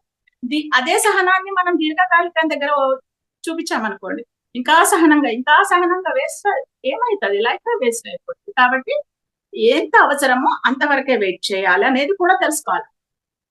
వెయిటింగ్లలో అదే అంటే ఆ సహనాన్ని కూడా ఎలా ఉపయోగించుకోవాలో తెలుసుకోగలగాలి అనమాట. సో బాగా సహనంతో ఉండి నడుస్తూనే ఉంటాయి, సంవత్సరాలు దొరుకుతూనే ఉంటాయి. ఏంటంటే ఏమోనండి ఇంకా మంచి సంబంధం వస్తుంది అని వెయిట్ చేస్తున్నాం అండి. పోతుంటారు, పెళ్లి చూపులు అవుతుంటాయి, వస్తుంటాయి, ఇంకా మంచి సంబంధం, ఇంకా మంచి ఉద్యోగం. ఈ ఉద్యోగం చేయొచ్చు కదా, నీకున్న క్వాలిఫికేషన్స్ వచ్చింది కదా, నో ఇంకా బెస్ట్ ఉద్యోగం కోసం. సో అట్లా ఉన్న అవకాశాలను పోగొట్టుకుంటూ ఉంటాం అనమాట. అది మన సహనాన్ని విపరీతంగా వాడడం వల్ల అట్లా వస్తుంది. కనుక సహనాన్ని ఎక్కడ, ఎంతసేపు, ఎలా వాడాలి అనేది తెలుసుకోవాలి. తర్వాత ఇన్నర్ బాడీ. ఇన్నర్ బాడీని మనం ఎప్పటికప్పుడు చెక్ చేసుకోవాలి. మనము అంటే మనం ఎక్కడి నుంచి పుట్టాము? ఒక సింగిల్ సెల్ నుంచి పుట్టాము కదా. ఈ సింగిల్ సెల్ నుంచి పుట్టిన మనము డివైడ్ అయ్యి ఇలా కోటాను కోట్ల కణాల సముదాయం తోటి మనం ఈ శరీరం లాగా తయారైంది. అంటే ఇప్పుడు మన శరీరంలో మనం బాధపడుతున్నామంటే కోటాను కోట్ల కణాలు బాధపడుతున్నాయి కదా. మనం సంతోషంగా ఉన్నామంటే కోటాను కోట్ల కణాలు సంతోషంగా ఉన్నాయి కదా. మనం నవ్వుతున్నామంటే కోటాను కోట్ల కణాలు చిరునవ్వు నవ్వుతున్నాయి కదా. అంటే ఒక్కొక్క కణం ఒక్కొక్క మనలాగా ప్రవర్తిస్తూ ఉంటది అనమాట. మనం కోపం తెచ్చుకున్నామంటే కోటాను కోట్ల కణాలు కోపంతో రగిలిపోతూ ఉంటాయి అనమాట. సో ఈ బాడీని మనం స్కాన్ చేసుకుంటూ ధ్యానంలో కూర్చొనినప్పుడు మన శరీరం తోటి మనం మమేకం కావాలి. అది మనల్ని మనం స్కానింగ్ చేసుకొని చూసుకోవాలి. మన శరీరంలో ఎన్ని విభాగాలు ఉన్నాయి, ఎన్ని ఆర్గాన్స్ ఉన్నాయి, ఈ ఆర్గాన్స్ అన్ని ఎట్లా పనిచేస్తున్నాయి, వాటి ధర్మం ఏంటి, అవి ధర్మబద్ధంగా పనిచేస్తున్నాయా లేదా, వాటికి ఏమైనా ప్రాబ్లం ఉన్నదా, వాటితోటి నేను కొంచెం సేపు మాట్లాడతాను అని చెప్పి వాటితోటి టాక్ విత్ ద సెల్స్. ఇది ఒక పెద్ద అద్భుతమైన పుస్తకం అనమాట, టాకింగ్ విత్ ద సెల్స్ అని డాక్టర్ జాన్ హ్యాజలిన్ గారు ఒక అద్భుతమైన పుస్తకం రాశారు. మనం జాంజనతలకు ఇస్తూ వచ్చాం. సో ఇలా మనతోటి మనం మాట్లాడుకోవాలి. మోకాళ్ళ దగ్గర నొప్పి ఉంది, ఎందుకుంది, అక్కడ అది గంట కొడుతుంది మనల్ని, నన్ను పట్టించుకోవట్లేదయ్యా బాబు, పట్టించుకో అని చెప్తుందనమాట. మన పిల్లోడు ఇంటికి ఎవరైనా వస్తే మనం మాట్లాడుతూ కూర్చుంటే పిల్లోడు వచ్చి ఏడవడం మొదలు పెడతాడు. మనము వెళ్ళి ఆడుకోపోరా అని చెప్పి వాడిని పట్టించుకోకుండా పంపిస్తే వాడు ఏం చేస్తాడు, అక్కడ ఉన్నది ఏదో పలగొట్టడము, లేకపోతే ఇరగొట్టడము, లేకపోతే కింద పడి గిలగిల కొట్టుకొని ఏడవడం, ఏదో ఒకటి చేసి మొత్తానికి మన అటెన్షన్ ని డ్రాక్ చేసి వాడిని తీసుకొని ఏంటి చెప్పు నీ ప్రాబ్లం అని అనేంత వరకు వాడు ఏదో ఒకటి చేస్తూనే ఉంటాడు. అలాగే మన శరీరంలో కూడా ఎక్కడైనా ఒక ప్రాబ్లం వచ్చింది అంటే మన అటెన్షన్ ని అడుగుతున్నది అన్నమాట ఆ భాగం. ఓకే, పిల్లాడిని దగ్గర తీసుకొచ్చి సముదాయించి చక్కగా ఎత్తుకొని వాడికి కావాల్సింది ఏదో ఇచ్చేసా వాడు ఆట వాడు ఆడుకుంటాడు. అలాగే మనం కూడా ధ్యానంలో కూర్చొని మనం ఎక్కడైతే మన శరీరం మనల్ని కోరుకుంటుందో అక్కడ వరకు మనం ఫోకస్ పెట్టి అక్కడ ఉన్న కణాలతోటి మాట్లాడాలన్నమాట. ఫ్రెండ్స్ లాగా మాట్లాడాలి. ఏంటి నీ ప్రాబ్లం, నేనేం చేయాలి చెప్పండి అని చెప్పి వాటితో ఒక ఫ్రెండ్స్ లాగా మాట్లాడి చక్కగా వాటిని ప్రేమగా తడిమి ఒక పసిబిడ్డను లాలించినట్టు ఆ భాగంతో మనం ఉండగలిగితే ఆ సమస్య అక్కడ దూరం అయిపోతుంది, అక్కడికి ఎనర్జీ వెళ్ళిపోతుంది అనమాట. సో ఎప్పటికప్పుడు మనం మన యొక్క ఇన్నర్ బాడీని స్కానింగ్ చేసుకుంటూ ఉండాలి. మన యొక్క కణాలతో మాట్లాడుకోవాలన్నమాట. మనం ఇవన్నీ వదిలిపెట్టి బయట వాళ్ళతో మాట్లాడతాం, మనం దాంతో ఇంకా గొడవలు మొదలవుతాయి అనమాట. సో మన కణాలతో మాట్లాడుకుంటే గొడవలు తగ్గిపోతాయి మనకి. సో ఇన్నర్ బాడీ స్కానింగ్ అనేది వెరీ వెరీ ఇంపార్టెంట్. చేసుకోకపోతే బయట వాళ్ళు స్కాన్ చేయాల్సి వస్తుంది, హాస్పిటల్ వాళ్ళు. సో అది బెటరా ఇది బెటరా చూసుకోవాలన్నమాట. సో ఇప్పుడు మనము ఒక ఇంట్లో ఒక 3-4 బెడ్రూమ్స్ ఇంట్లో ఉంటున్నాము. చక్కగా గృహప్రవేశానికి అందరిని పిలిచాం, కొత్తిల్లు కట్టుకున్నామని అందరు వచ్చి చూసి ఇంకో బెడ్రూమ్ లో ఏంటంటే తాళం పెట్టింది, దాంట్లో ఏముంది అని అంటే ఏమోనంటే నాకు తెలియదు, ఇల్లు కొన్నాను కానీ ఆ బెడ్రూమ్ లో ఏముందో నాకు తెలియదు అంటే 2 కోట్లు పెట్టి కొన్నానంటే పిచ్చోళ్ళ మంచోళ్ళ అంటారు కదా, మరి అంటారా లేదా? మరి మనము ఈ శరీరంలో 40-50 సంవత్సరాల నుంచి మనం ఉంటున్నాం కదా, ఆ లోపల గుండె ఎట్లా పనిచేస్తుందో నాకు తెలియదండి, లంగ్స్ ఎట్లా పనిచేస్తాయో నాకు తెలియదండి, జీర్ణకోశం ఎట్లా పనిచేస్తుందో తెలియదంటే మన ఓనర్స్ అంటారు. కాబట్టి తెలుసుకోవాలి, సైన్స్ అనేది ప్రతి ఒక్కరు తెలుసుకొని ఆ యొక్క శరీర భాగాల యొక్క పనితీరును గమనించాలి. ఓకే అండి. So scanning is very very important, inner body scanning అని. తర్వాత రిలేషన్షిప్స్ కదా, రిలేషన్షిప్స్ ఉంటాయి. మనం ఒక ఫ్యామిలీలో 5 ఉన్నారంటే 5 5 ప్రపంచాలతోటి మనం జీవిస్తున్నట్టు అనమాట. సో ఈ రిలేషన్షిప్స్ ను మనం చక్కగా పెంచుకుంటూ దానిని చక్కగా మెయింటైన్ చేసుకోవాలి అంటే మనం ఏం చేయాలి, ప్రేమను ఆశించడం కాదు, ప్రేమను ఇవ్వాలి మనం. అందుకు మనం ఆ రిలేషన్స్ తెచ్చుకున్నాం. అంతేగాని నా భార్య ప్రేమిస్తేనే నేను మంచిగా ఉంటా, లేకపోతే నా భర్త నన్ను మంచిగా చూసుకుంటేనే ఆయన తోటి నేను మంచిగా ఉంటా అంటే దట్ ఈస్ నీ ధర్మం ప్రకారం నువ్వు 100% ఏమి ఇవ్వగలవు ఇవ్వు, ఆ తర్వాత అక్కడి నుంచి వచ్చే దాని గురించి నీకు అనవసరం అని చెప్పేసేసి మనము ఆ రిలేషన్షిప్స్ లో ఎప్పుడు కూడా ఇచ్చే వాళ్ళలాగా ఉండాలి. అసలు మన లోపల ఏముందో తెలుసుకుంటే కదా మనం ఏమి ఇవ్వగలమో తెలుస్తుంది. కనుక ఎప్పుడు కూడా అప్పర్ హ్యాండ్ లాగా ఉండడం అనేది నేర్చుకోవాలన్నమాట. నేర్చుకుంటే అప్పుడు ఊరికే వాళ్ళను వీళ్ళను దేవించడము అడుక్కు తినడం తగ్గుతుంది. లేకపోతే నన్ను ప్రేమించు అని అడుక్కోవాల్సి వస్తుంది. మనం అడుక్కోవడం కాదు, yes we have to give our love to everyone. అది 100% అన్కండిషనల్ గా వాళ్ళు ప్రేమిస్తేనే నేను ప్రేమిస్తా కాదు, నీ ధర్మం. ఒక తండ్రి తన పిల్లలను వాళ్ళు ప్రేమిస్తేనే ప్రేమిస్తా అనుకుంటాడా? ఒక తల్లి తన పిల్లలు వాళ్ళు ప్రేమిస్తేనే ప్రేమిస్తా అనుకుంటారు. తల్లి తండ్రి లాగా మనము ప్రతి ఒక్కళ్ళతోటి కూడా ఇచ్చే పరిస్థితులలోనే ఉండాలన్నమాట. సో దీనికోసం ఒక స్టోరీ ఉంటది. సార్ ఒక పెద్ద మనిషి రోడ్డు పక్కన పోతూ పోతూ ఉంటే ఆ రోడ్డు పక్కన ఒక భిక్షగాడు ఒక పాత చెక్కపేట మీద కూర్చొని అడుక్కుంటూ ఉంటాడు అనమాట. బాబయ్య ధర్మం చేయండి అయ్యా, 4 రోజులు అయితే తిండి తినక ఓ 10 రూపాయలు ధర్మం చేయండి అయ్యా, బాబయ్య కనికరించండి అని దీనంగా అడుక్కుంటుంటే ఈయన కరిగిపోతాడు. అయ్యో పాపం 10 రూపాయలు ఇద్దాం దగ్గరికి పోయి చూసే వరకు ఆయన దృష్టి చెక్కపేట మీద పడుతుంది అనమాట. ఏంటయ్యా ఆ చెక్కపేటలో ఏముంది అని అంటే, అయ్యా ఈ చెక్కపేట నాకు తరతరాల నుంచి వస్తుంది. మా తాత వాళ్ళ తాత ఈ చెక్కపేట మీదనే కూర్చొని జీవితాంతం అడుక్కున్నాడు. తర్వాత అది మా తాతకి ఇస్తే మా తాత అడుక్కున్నాడు. తర్వాత మా నాన్నకు వచ్చింది వారసత్వంగా. తర్వాత మా నాన్న ప్రేమతోటి నాకు ఇచ్చాడు ఈ చెక్కపేట. నేను కూడా దీని మీదనే కూర్చొని 30 ఏళ్ల నుంచి అడుక్కుంటున్నాను అని చెప్తాడు. అంటే సరే మన చెక్కపేటలో ఏముందో చూడకపోయావా అంటే, లేదన్నా ఇది మాకు వంశపారంపర్యంగా వచ్చినటువంటి చెక్కపెట్టె కాబట్టి దీన్ని ఎన్నడూ నేను తెరిచి చూడలేకపోయినా, ఎందుకంటే మా నాన్న కూడా ఎన్నడూ తెరవలేదు కాబట్టి నేను కూడా ఎన్నడూ తెరవలేదు, మా తాత తెరవలేదు. పోనీ ఇప్పుడు తెరవయ్యా నేను పైసలు ఇస్తాగా, నువ్వు తెరవయ్యా అని చెప్పి బలవంతంగా ఆయన కూర్పించి పక్కన కూర్చోబెట్టి ఆ చెక్కపెట్టెని తెరవడానికి ట్రై చేసి ఎందుకు తెరుచుకోదు, ఎందుకంటే పాపం ఎన్నో సంవత్సరాల నుంచి అది అట్లా పడి ఉన్నది కనుక మొత్తం జామ్ అయిపోయి ఉంటది అనమాట. సరే ఏదో కష్టపడి మొత్తానికి తెరిచి చూస్తే ఆ చెక్కపెట్టె నిండా పూలడని నగలు, మణిమాణిక్యాలు, వజ్రాలు, వైడూర్యాలు చకచకా మెరుస్తూ ఉంటాయి అనమాట. అంటే ఆ చెక్కపెట్టె నిండా బోల్డ్ అంత సంపద పెట్టుకొని వీళ్ళు కొన్ని వందల సంవత్సరాల నుంచి అడుక్కుంటూ బతుకుతున్నారు అనమాట. అంటే చూడండి ఇప్పుడు మన పరిస్థితి కూడా అదే ఉంది. మన దగ్గర ఎంతో ప్రేమను ఇవ్వగలం మనం, కానీ ఎదుటి వాళ్ళ దగ్గర నుంచి అడుక్కుంటున్నాం ఆ ప్రేమను, ఎదుటి వాళ్ళ దగ్గర నుంచి అటెన్షన్ అడుక్కుంటున్నాం, ఎదుటి వాళ్ళ దగ్గర నుంచి ఆప్యాయత అడుక్కుంటున్నాం, ఎదుటి వాళ్ళ దగ్గర నుంచి రెసిప్రికేషన్ అడుక్కుంటున్నాం మనం. నాకు వాళ్ళు ప్రేమించలే, వీళ్ళు ప్రేమించలే, మా అమ్మ అంతే, మా నాన్న ఇంతే, మా వాళ్ళు అంతే, వాళ్ళు.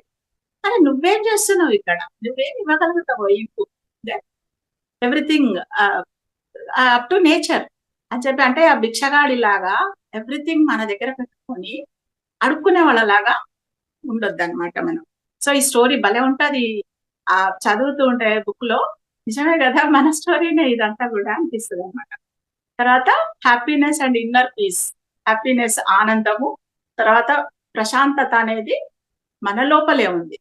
దానిని మనము వెలికి తెచ్చుకోవాలంటే మనం ఏం చేయాలంటే సరెండర్ కావాలి. ప్రతి మన జీవితంలో జరిగే సిచ్యుయేషన్స్ కి మనం సరెండర్ కావాలన్నమాట. అంటే ఇట్లా ప్రతిదానికి సరెండర్ అయిపోతూ పోతే మనల్ని చేతగానోళ్ళు కదా అనుకుంటారు కదా అని అంటారు. జనరల్ గా అందరు అదే అంటారు కదా, చేతగానోడే తల ఉంచుకొని పోతాడు అని. తల దించుకొని పోదు, తల వంచుకొని పోవాలి ఎప్పుడైనా. తల వంచుకోవడం వల్ల మన యొక్క శక్తి ఇంకా పెరుగుతుంది తప్ప తల దించుకునే పనులు చేయొద్దు. తల వంచుకుంటూ వెళ్ళాలి. గుమ్మం కాస్త ఎత్తుకుంది ఏం చేస్తాం, తల దించుకుంటామా, లేకపోతే నాకేంటి ఎదురు అని చెప్పి అట్లనే పోతే పొప్పి కడుతుంది తల. సో ఎక్కడ తల దించుకోవాలి, ఇక్కడ తల వంచుకోవాలి తెలిసి అక్కడ మనము సరెండర్ కావాల్సి వస్తుంది. ఇప్పుడు ఒక సిచ్యువేషన్ లో ఒక దగ్గర మనం నడుచుకుంటూ వెళ్తూ ఉంటే సడన్ గా మన కాలు పోయి బురదలో కూరుకపోయినప్పుడు మనం ఏం చేస్తాము, ఈ బురదేవుడు ఇక్కడ పెట్టాడు, దీన్ని ఎందుకు తుడవలేదు, లేకపోతే ఎప్పుడు వర్షం పడి బురద గుట్ట ఏర్పడింది అని చెప్పి దాని మీద మనం అనలైజ్ చేసుకుంటూ కూర్చుంటామా, లేకపోతే బయటకు వచ్చి ముందు ఆ బురదని క్లీన్ చేసుకొని ముందుకు వెళ్ళిపోతామా? చెప్పండి. బురద పెట్టినోడు తిట్టుకుంటా కూర్చుంటామా? లేకపోతే ముందు కాళ్ళు కడుక్కొని వెళ్ళిపోతామా మనం? అక్కడి నుంచి చిరాకు ఉంటది కదా. సో సిచ్యుయేషన్స్ లో కూర్చుని అనలైజ్, జడ్జిమెంట్లు చేసుకుంటూ, కంప్లైంట్లు చేసుకుంటూ కూర్చోవడం అంటే బురద కుంటలో కూర్చొని తీరిగ్గా మీటింగ్ పెట్టినట్టు అనమాట. సో అలాంటి పనులు చేయకుండా బయటకు వచ్చి ఫస్ట్ మన బురద మనం గడుపుకొని మన పాటికి మనం వెళ్ళిపోయాం అనుకోండి, జరిగేది వెనుక జరుగుతుంది. అంతేగాని ముందు బురద మనకు కదా అంటుంది, మన బురదను మనం గడుపుకోవడం అనేది వెరీ వెరీ ఇంపార్టెంట్. ఇట్లా 7 రకాలైనటువంటి చాలా పాయింట్స్ ఉన్నాయి. బట్ నేను వెరీ ఇంపార్టెంట్ పాయింట్స్ కొన్నిటిని సెలెక్ట్ చేసి నేను ఈ రోజు క్లాస్ లో చెప్తున్నాను. సో ఈ ద పవర్ ఆఫ్ నవ్ అనే అద్భుతమైన పుస్తకము ఎకార్ట్ టోల్ గారు ఎంత చక్కగా మన నిజ జీవితంలో, దీంట్లో ఏది కూడా ఏదో పూజలు పునస్కారాలు చేసే పాయింట్లు కావు ఇవి. మన జీవితంలో మనం ఆచరించి దీనిలో ఏంటి వాట్ ఈజ్ ఆచరించినప్పుడు ఏం తెలుసుకున్నాం అనేసి చేసుకోవాల్సినటువంటి పాయింట్స్ ఇవి. సో ప్రతి ఒక్కరు కూడా ఈరోజు మనం డిస్కస్ చేసుకున్న పాయింట్స్ ని ఊరికి అలా విని వదిలేయకుండా జీవితంలో ఆచరణలో పెట్టండి. You are not your mind. ఆలోచనలు వచ్చినప్పుడు నేను కాదు ఈ ఆలోచన అని తెలుసుకోండి. తర్వాత పెయిన్ ఎలా బయటికి తీసుకోవాలి, యాక్సెప్ట్ చేసుకుంటూ పెయిన్ ని బయటికి తీసుకెళ్ళాలి. You are not your mind అని ఫస్ట్ పాయింట్ కి నేను సాక్షుల్లాగా ఉండడం. శ్వాసను ఎట్లయితే సాక్షుల్లాగా గమనిస్తున్నామో మనం ఏం చేయలేం, శ్వాసను కదా ఆపుకుంటే మనమే పోతాం. కాబట్టి వచ్చేపోయేదాన్ని సప్పుడు చేయక చూస్తున్నాం మనం. అలాగే వచ్చేదా పోయే ఆలోచనలను ఊరికి అలా గమనిస్తూ ఉంటే అవే పోతాయి అవి. తర్వాత ప్రతి దాన్ని యాక్సెప్ట్ చేసుకుంటూ పోతుంటే పెయిన్ అనేది తగ్గిపోతుంది అనమాట.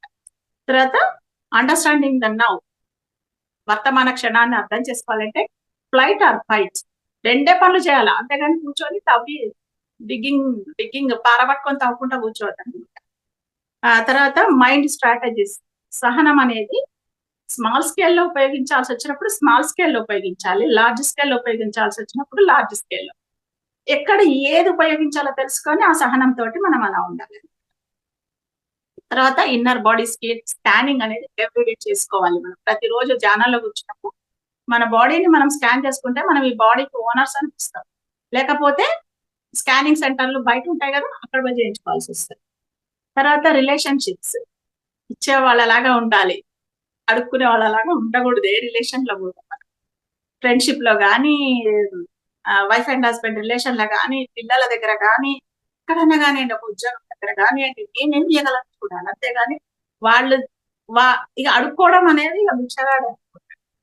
తర్వాత మన జీవితంలో జరిగే సంఘటనలకు ఫస్ట్ మన బురద మనం గడుపుకోవడం అనేది అలవాటు. సరెండరింగ్ అంటే బురద గడుపుకోవడమే. అది చేసుకుంటూ అక్కడి నుంచి వెళ్ళిపోతుంటే సమస్యలు అనేవి వాటికి అవి చక్కబడుతూ ఉంటాయి అన్నమాట. సో వీటన్నింటికి మనం ఏం చేయాలి, ఫస్ట్ మనం ఏం జరుగుతుందనే దాని మీద మనసు పెడితే అప్పుడు ఆ వర్తమాన క్షణంలో మనం ఎంతగా ఉంటూ ఉంటే అంతగా ఈ పాయింట్స్ అన్ని మన నిజ జీవితంలో మనం ఆచరణలో పెట్టవచ్చు. కాబట్టి ఇది వర్తమాన క్షణంలో ఉండే శక్తి. So thank you very much. ఇంత చక్కగా మనకు ఈ అవకాశం ఇచ్చినటువంటి మహావతార్ ఫౌండేషన్ సృష్టికర్తలకు అందరికీ కూడా నా యొక్క ధన్యవాదాలు. Thank you very much.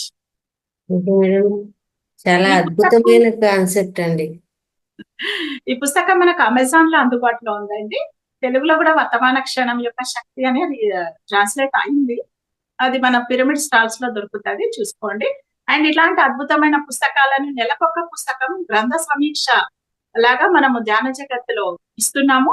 కాబట్టి మిమ్మల్ని అందరినీ కూడా రిక్వెస్ట్ చేస్తుంది ఏంటంటే ప్రతి ఒక్కరు ధ్యాన జగత్తు మ్యాగజైన్ ని తీసుకోండి, చదవండి, మరి అందరితోటి చదివించండి. ఏదైనా చిన్న చిన్న ఫంక్షన్లకు కానీ ఎక్కడికైనా వెళ్ళినప్పుడు అవో ఇవో గిఫ్ట్లు తీసుకొని వెళ్లకుండా ధ్యాన జగత్తు మ్యాగజైన్లను ఒక గిఫ్ట్ లాగా వాళ్ళకి అందిస్తే అది కొత్త వాళ్ళకు కూడా మనం ధ్యాన ప్రచారం, శాకాహార ప్రచారం, ఆత్మజ్ఞానం అన్ని అందించిన వాళ్ళం అయిపోతాం. So thank you very much. చాలా అద్భుతమైన బుక్ గురించి పరిచయం చేశారు మేడం మాకు ఈరోజు. అలాగే వర్తమానంలో జీవించడం ఎలా, ముందు కూడా మాస్టర్స్ వచ్చే వాళ్ళంతా కూడా భవిష్యత్తు గురించి ఆలోచన వద్దు, అలాగే అయిపోయిన దాని గురించి మాట్లాడద్దు, వర్తమానంలో జీవించండి అనేవారు. కరెక్టే. అయితే దాన్ని ప్రాక్టీస్ చేయడం, ఏదైనా ఒకటి ఆలోచన వచ్చింది అంటే ఆహా ఇది కాదు కదా, మళ్ళా ముందుకు రావాలి, మళ్ళా కొంచెం సేపటికే మళ్ళీ ఇంకెక్కడికో వెళ్ళిపోతుంది అనమాట. మళ్ళీ వెనక్కి రావడము, ఈ ప్రాక్టీస్ చేయడం అనేది ఉంది చూడండి. ఆ బాబోయ్. అవును. ఇంకొక చిన్నది చెప్తాను లలిత మేడం.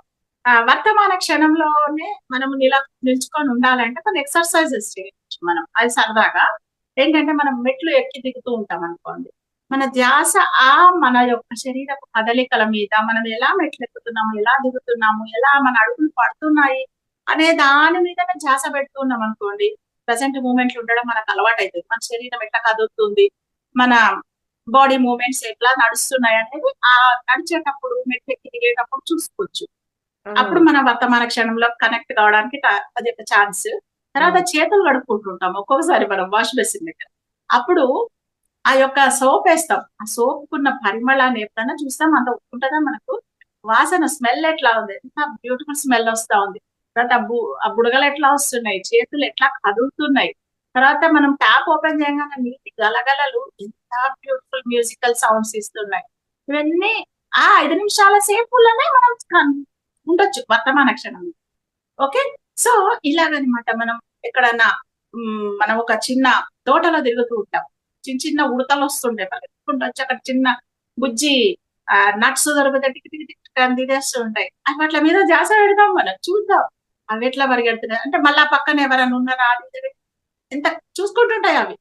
మళ్ళీ ఏదైనా సౌండ్ రాగానే ఠకామని వెళ్ళిపోతాయి అనమాట. సో పక్షుల కిలకిల రవాలు ఇలాంటి వాటి మీద అప్పుడప్పుడు రోజులో కాసేపు ఒక 10 నిమిషాలు దృష్టి పెడితే గడికి ధ్యానమే చేసుకుంటూ వర్తమాన క్షణంలో కూర్చోక్కర్లేదు. మనం చేసే పనులతోటి కూడా మనం వర్తమాన క్షణంలో కుదురుకోవడానికి.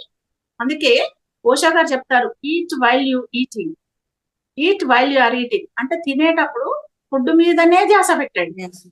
ఆ ఫుడ్ ఎలా ఉంది, దీని టేస్ట్ ఎలా ఉంది. ఒక్కొక్క అన్నం గింజ మన ప్లేట్ లోకి రావడానికి ఎంత మంది కష్టపడి వచ్చింది. భూమిని చీల్చుకొని పైకొచ్చి ఒక మొక్కలాగా అయ్యి దానికి కంకులు వచ్చి, మరి ఆ కంకులు రావడానికి మరి ఎన్ని కీటకాలు హెల్ప్ చేస్తాయి, ఎన్ని బటర్ఫ్లైస్ హెల్ప్ చేసినాయి, ఎన్ని పక్షులు హెల్ప్ చేసినాయి.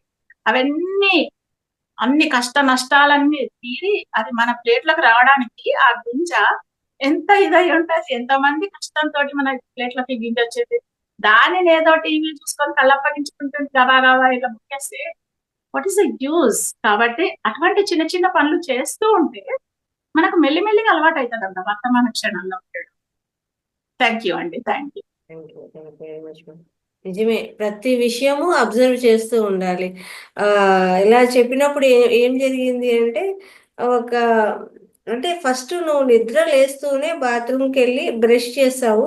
అదే చిన్నపిల్లలు అయితే ఆ పేస్ట్ ఒకసారి ఇస్తూనే ఇంకా ఇంకా కావాలి అంటారు. ఎందుకంటే వాళ్ళు దాన్ని ఆస్వాదిస్తారు ఆ టేస్ట్ను. కానీ ఆ పేస్ట్ను నువ్వు ఎంత మటుకు ఆస్వాదించావు?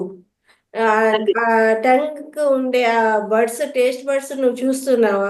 ఏదో పోతున్నావు దబదబా ఒక ఇంత వేసుకుంటానావా, రుద్దినావా, కడిగేసినావా, వచ్చేసినావా, అయిపోయిందా? అంతేగాని ఆ పేస్ట్ యొక్క టేస్ట్ నువ్వు గమనించినావా? చిన్న పిల్లలు అయితే వాళ్ళు దాన్ని బాగా ఆస్వాదిస్తారు. అందుకే ఇంకొంచెం ఇంకొంచెం అడుగుతారు. కానీ మనం ఏం చేస్తున్నాం అంటే, ఎప్పుడు మొదలు పెట్టాలి? నిద్ర లేవంగానే అప్పటి నుంచే మనము ఆ బ్రష్ చేసుకునే ఆ టైం నుంచి మనం మొదలు పెట్టేయాలి అబ్జర్వ్ చేయడము. అక్కడితో మొదలు పెట్టి అక్కడి నుంచి ప్రతి విషయము గమనిస్తూ ఉండాలి. అప్పుడు ఆలోచన వచ్చి నిజమే కదా సార్ చెప్పేది. అంటే మనము లేస్తున్నాము, బాత్రూమ్కి వెళ్తున్నాము, జస్ట్ అక్కడ ఒక్కొక్కసారి అనిపిస్తుంది, ఏదైనా ఊరికి వెళ్ళేటప్పుడు మీ బ్రష్ పెట్టాలి కదా అంటే, పెట్టండి అంటాం. ఏ కలర్ బ్రష్ అన్నారు. నిజంగా ఏ కలర్ బ్రష్? బ్రష్ ఏంటి? నా బ్రష్ గుర్తుండదు. అప్పుడు అనిపించింది, ఏం బతుకుతున్నామురా స్వామి, ఏం ఏం దేని మీద ఏమి శ్రద్ధ పెట్టినాము. నిజమే, నీ బ్రష్ ఏది పెట్టాలా నేను? వాస్తవమే కదా మేడం. ఏదైనా చాలా కరెక్ట్. నిజాలు మాట్లాడుకోవాలి కదా. ఎగ్జాక్ట్లీ, స్నానం చేస్తాము, సబ్బు వాసన మనం ఎంత బాగా ఆస్వాదించవచ్చు. అట్లా ప్రతి విషయం మీద గమనిక అనేది మొదలైంది అప్పటి నుంచి. ఓకే, గమనించాలా, మనం ఏం చేస్తున్నాం, తినేది ఎలా తీసుకుంటున్నాము, ఎలా పెట్టుకుంటున్నాము, ఎలా తింటున్నాము అనేది. టైం అవుతుంది దెబ్బ ఏదో నోట్లో కుక్కేసుకున్నామో, క్లాస్కి టైం అవుతుంది పరిగెద్దామా అని ఉంటుంది. కానీ నువ్వు ఎలా తింటున్నావు, ప్రతిదీ అబ్జర్వ్ చేస్తూ వస్తే ఈ ఏదైతే ఆ వర్తమానంలో జీవించడం అనేది ఖచ్చితంగా వస్తుంది. అప్పుడు మనం అదేమంటాం, ఫ్యూచరు ఆలోచన ఉండదు, ఫాస్ట్ ఆలోచన ఉండదు. అది కరెక్ట్గా దాన్నే గమనిస్తూ ఉండాలి. కానీ మధ్యలో మళ్ళీ ఏమో వచ్చి తెలిపోయింది. ఇప్పుడు మళ్ళీ మీరు దాన్ని గుర్తు చేస్తున్నారు మాకు. చాలా బాగుంది మేడం. నిజమే, ఈ ప్రతి విషయం కూడా అప్పుడు అనిపించింది అనమాట, కరెక్టే కదా, మనం ఎంత గమనిస్తున్నాము, ఏం చేస్తున్నాము. ఎప్పుడు కూడా పరిగెత్తడమే అయిపోతుంది ప్రతి విషయంలోనూ. స్నానం చేసి 2 నిమిషాలు బుడక్కలు పోసుకోవడం పరిగెత్తడమే. అక్కడ ఎలా ఏం చేస్తాము అట్లా ఏది అబ్జర్వేషన్ ఉండదు. ప్రతి పని పరిగెత్తడమే ఉంది మేడం. దాని మీద అబ్జర్వేషన్ అనేది చాలా మటుకు లేదు. ఇప్పుడు ఈ క్లాసులు రావడము ఇట్లంతా చెప్పడం వల్ల ఏం పని చేసినా కూడా దాని మీద ఒక అవగాహన కానీ, ఒక శ్రద్ధ పెట్టడం కానీ, గమనించడము అనేది ఉండడం వల్ల చాలా మార్పులు వస్తుంటాయి. చాలా గొప్ప విషయం మేడం. బాగుంది. Thank me you. విశ్లేషణ ఇంకా బాగుంది. అంటే Yes. ప్రాక్టికల్ గా జరిగేది చెప్తే ప్రతి ఒక్కరికి అది తెలుస్తుంది కదా మేడం. ఆ, నిజమే, ఇప్పుడు సార్ అలా చెప్పినప్పుడు పేస్ట్ పిల్లలైతే బాగా దాన్ని ఇష్టపడతారు. మీరు ఎప్పుడన్నా ఆ టేస్ట్ గమనించినారా అన్నారు. ఆ, నిజమే కదా, ఏం గమనిస్తున్నాము. అప్పుడు నాకు అనిపించింది, నా బ్రష్ అడిగితే నేను చెప్పలేకపోయినాను, ఏం గమనిస్తున్నాము అని. అప్పుడు అట్లా అనిపించేసింది మేడం. ప్రతిదీ వాస్తవాలే మాట్లాడుకుంటే అప్పుడు మనం ఏమేమి తప్పులు చేస్తున్నాము అనేది కూడా ఉంటుంది. ఒక ఎరుక ఉండి ఆ తప్పు మళ్ళీ జరగకుండా దాని మీద శ్రద్ధ పెడతాం కదా అనిపించింది నాకు. Thank you. Nice nice madam. Meena Kumari garu unmute చేసుకోండి. నమస్తే లలిత మేడం. నమస్తే వాణి మేడం. నేను క్లాస్ కి లేట్ గా జాయిన్ అయినాను మేడం. కొంచెం ఇక్కడ బయట వెళ్ళింటి. నేను మీరు ఎప్పుడైతే ఆ భిక్షగాడు అది స్టోరీ చెప్తా అన్నారు కదా, అప్పుడే నేను జాయిన్ అయినాను. నేను విన్నంత వరకు కూడాను క్లాస్ చాలా అద్భుతంగా ఉంది మేడం.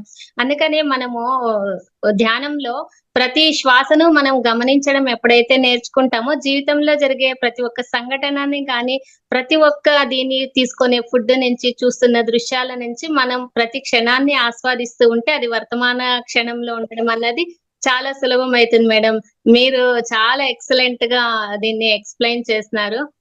మీరు ధ్యాన జగత్లో ఇచ్చే ఎడిటోరియల్ కానీ నాకు చాలా చాలా ఇష్టం మేడం. మీరు ప్రతి ఒక్క బుక్ మీద కూడాను మీరు అది మీరు తెలుగులో ట్రాన్స్లేట్ చేసి ఇస్తారు కదండి మేడం, అది చాలా చక్కగా చేస్తారు. మీరు ఎంతో సేవ చేస్తున్నారు మేడం, నిజంగా. Thank you so much. మీరు చాలా చక్కగా వివరించారు ఈ రోజు ఎలా ఉండాలి, ఎలా చేయాలి, ఇదంతా కూడాను. Thank you so much madam. Thank you. Okay masters, ఇంకా ఎవరికైనా ఏమైనా డౌట్స్ ఉన్నాయా, ఏమైనా మాట్లాడాలని హ్యాండ్ రైజ్ చేయండి. చక్కగా డౌట్స్ క్లియర్ చేసుకోవచ్చు. అలాగే మీ అనుభవం అంటే మేడం గారు చెప్పిన దాని మీద అది కూడా మాట్లాడచ్చు.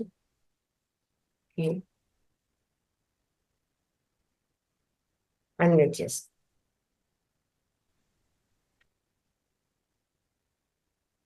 ఓకే, అన్మ్యూట్ అవ్వలేదమ్మా, మాట్లాడు. నమస్తే మ్యామ్. ఈరోజు మన వాణి మేడం గారు చాలా అద్భుతంగా చెప్పారు మ్యామ్. చాలా సంతోషంగా ఉంది.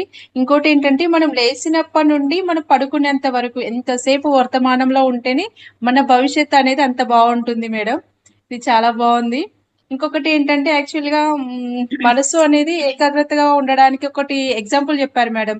మన ఇంట్లోకి దుమ్ము వచ్చినప్పుడు ఎట్లయితే గాలి దుమారం వచ్చినప్పుడు డోర్లు తలుపులు ఎలా మూసుకుంటామో, మన మనసులో వచ్చే చెడు ఆలోచనలను కూడా రాకుండా మనం ధ్యానం అనే ఒక ఆయుధంతో మనం దాన్ని నివారించగలుగుతాము.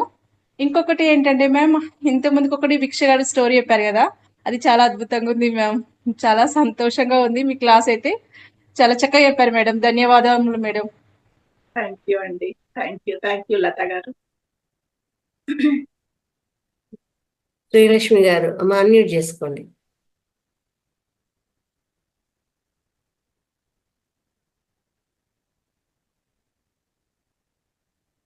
త్వరగా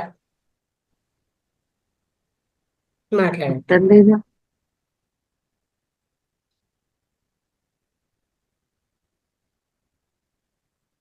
ఇంకా లక్ష్మీపతి గారు అన్మ్యూట్ చేసుకోండి. వాణి మేడం గారికి నమస్తే, లలిత మేడం గారికి నమస్తే. వర్తమానంలో జీవించాలనేది చాలా బాగా ఎక్స్ప్లెయిన్ చేశారు మేడం. Thank you madam. అందరికీ గుర్తుంటుంది కానీ కాకపోతే మీరు చెప్పడం వల్ల ప్రతిదీ బాగా గుర్తు తెచ్చుకొని వర్తమానం పాస్ట్ కానీ ప్రజెంట్ టెన్స్ ఫ్యూచర్కి వెళ్ళకుండా చూసేట్టుగా బాగా అర్థమవుతుంది మేడం. Thank you madam. ఇవి గమనించే దానివల్ల కూడా ఫ్యూచర్ కానీ పాస్ట్ కానీ ఆలోచించకుండా ఉంటాం. లలిత మేడం కూడా చెప్పారు కదా, అట్లా ఏదన్నా దాని మీద ధ్యాస పెడితే ఎరుకలో ఉండడం అనేది మా ధ్యానం అయితే ఏమి ఇదైనా రెండు అట్లే ఉంటుంది మేడం. థ్యాంక్ యూ మేడం, చాలా బాగా వర్తమాన క్షణంలో ఉండడం ప్రాక్టీస్ చేస్తే చాలు. పాస్ట్ అనేది అదే వెళ్ళిపోతుంది, ఫ్యూచర్ ఆలోచన తగ్గిపోతాయి ఆటోమేటిక్ గా. Correct madam. వాటిని తగ్గించుకునే ప్రయత్నాలు కాకుండా దీన్ని పెంచుకునే ప్రయత్నం చేస్తే చాలు. ఇది పెంచితే చాలా ఆటోమేటిక్ గా తగ్గిపోతుంది. కరెక్ట్, బాగా చెప్పారు madam. Thank you madam. Thank you sir. Thank you very much. Srilakshmi గారు మాట్లాడండి. మేడం, నమస్తే అండి అందరికి. మీరు నమస్తే. చెప్పిన కథ చాలా బాగుంది మేడం. ఆ పెట్టె మీద కూర్చొని పెట్టె లోపల అంటే మనలో ఉన్న వాటిని కూడా మనం తెలుసుకోకుండా ఆ, ఉన్నాము అనే దాన్ని చాలా చక్కగా వివరించారు. అది మాత్రం నాకు చాలా బాగా నచ్చింది మేడం. థ్యాంక్ యూ, ధన్యవాదాలు మేడం. తెలుసుకోకుండా ఉండడం కాదు, అడుక్కుంటున్నాం అందరినీ. అదే అడుక్కుంటూ ఉండడం, ఆ, అంటే మనలో ఉన్నదే మనకి తెలియకుండా వెళ్ళి అడుక్కుంటున్నాము అన్న అది ఆ, పద్ధతులు చాలా అది బాగుంది అట్లా మేడం. తన భార్య భర్తను అడుక్కోవడము, ఆ అత్త కోడలను అడుక్కోవడము, కోడలు అత్తగారిని ఇంకొకటి చెప్పారు అడుక్కోవడం. కదండి, ప్రేమ ఉండాలి, అది మనం పెంచుకుంటే పెరుగుతుంది. ఆ మొగుడిలా అన్నాడు, నేనెందుకు ఇలా ఉండాలి అనేవన్నీ నవ్వేడేస్ అలా ఉన్నాయి. కానీ ఆ ఉమ్, వాళ్ళు కూడా ఇలాంటివి తెలుసుకుంటే మారి చక్కగా ఉండడానికి బాగుంటుంది అనేది నా ఉద్దేశం. మీరు చెప్పిన అవునండి. దాంట్లో ఇదంతా చాలా బాగుంది మేడం. అది ఇదంతా కూడా నవీన నాకు చాలా బాగుంది. ఆధ్యాత్మికత. ప్రేమ అనేది మనం పెంచుకుంటే పెరుగుతుంది, తుంచుకుంటే తెగిపోతుంది. అది అవతల వాళ్ళు ఏదో అన్నారు, నేను కూడా ఎందుకు అలా ఉండాలి అని అనుకోకుండా మనం ఉమ్, కూడా ప్రేమ చూపించాలి. అది కూడా చాలా బాగా నచ్చింది మేడం. మీరు చెప్పిన దాంట్లో చాలా ధన్యవాదాలు. ఇలా కొన్ని వినైనా మారుతాము. ఇంకా ఇంకా మనలో ఏమైనా బ్యాడ్ హ్యాబిట్స్ ఉంటే పోతాయి. అది కరెక్ట్. చాలా బాగుంది మేడం, చాలా ఇక్కడ బాగుంది. ఎక్కడో నక్షత్ర లోకాల నుంచి మనం ఈ భూమి మీదకి వచ్చింది ఆనందించడానికి వచ్చాం, అంతేగాని గొడవలు పడడానికో లేకపోతే ఆ ఏడ్చుకోవడానికో లేకపోతే హాస్పిటల్లో పడి మూలగడానికో రాలేదు. మనం వచ్చింది ఇక్కడ అంతే. ఎంజాయ్ చేయడానికి వచ్చాం, ఎంజాయ్ చేసుకోవడం. ఈ రోజుల్లో ప్రేమ కన్నా మేడం వాడికి ఎంత ఉంది, నాకెంత ఉంది, దానికి ఉంది, దీన్ని కూర్చోబెట్టాలి, అవే ఉన్నాయి. కానీ అయ్యో ఇవి మనతో రావు, మనం చచ్చిపోతే ఈ ప్రేమ వల్లనైనా వాడు మన దగ్గరికి వస్తారు అనే ఆలోచన ఎవరికి రావట్లేదు మేడం. మనం అది తెచ్చుకుందాం, శాశ్వతం కాదు. ఎదుటి మనం మనిషిని తెచ్చుకుందాం. ప్రేమిస్తేనే కదా మన దగ్గరికి ఏదైనా వస్తే వాళ్ళు అదే వస్తారు. అదే మేడం, మనం చూపిద్దాం, మనల్ని చూసి వాళ్ళు మారుతారు ఎప్పుడైనా సరే.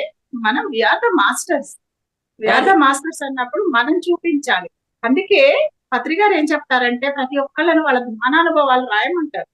వాళ్ళ ఉమ్, జీవితంలో ఏం మార్పులు వచ్చినాయి, వాళ్ళ నడవడికలో ఏం మార్పు వచ్చింది, వాళ్ళ ప్రవర్తనలో ఏం మార్పు వచ్చింది, వాళ్ళ మాటలలో ఏం మార్పు వచ్చింది అనేది చెప్పడానికి 50 100 ఎన్నో పేజీలతోటి ఒక పుస్తకం రాయమంటారు ప్రతి ఒక్కళ్ళని కూడా. అవును.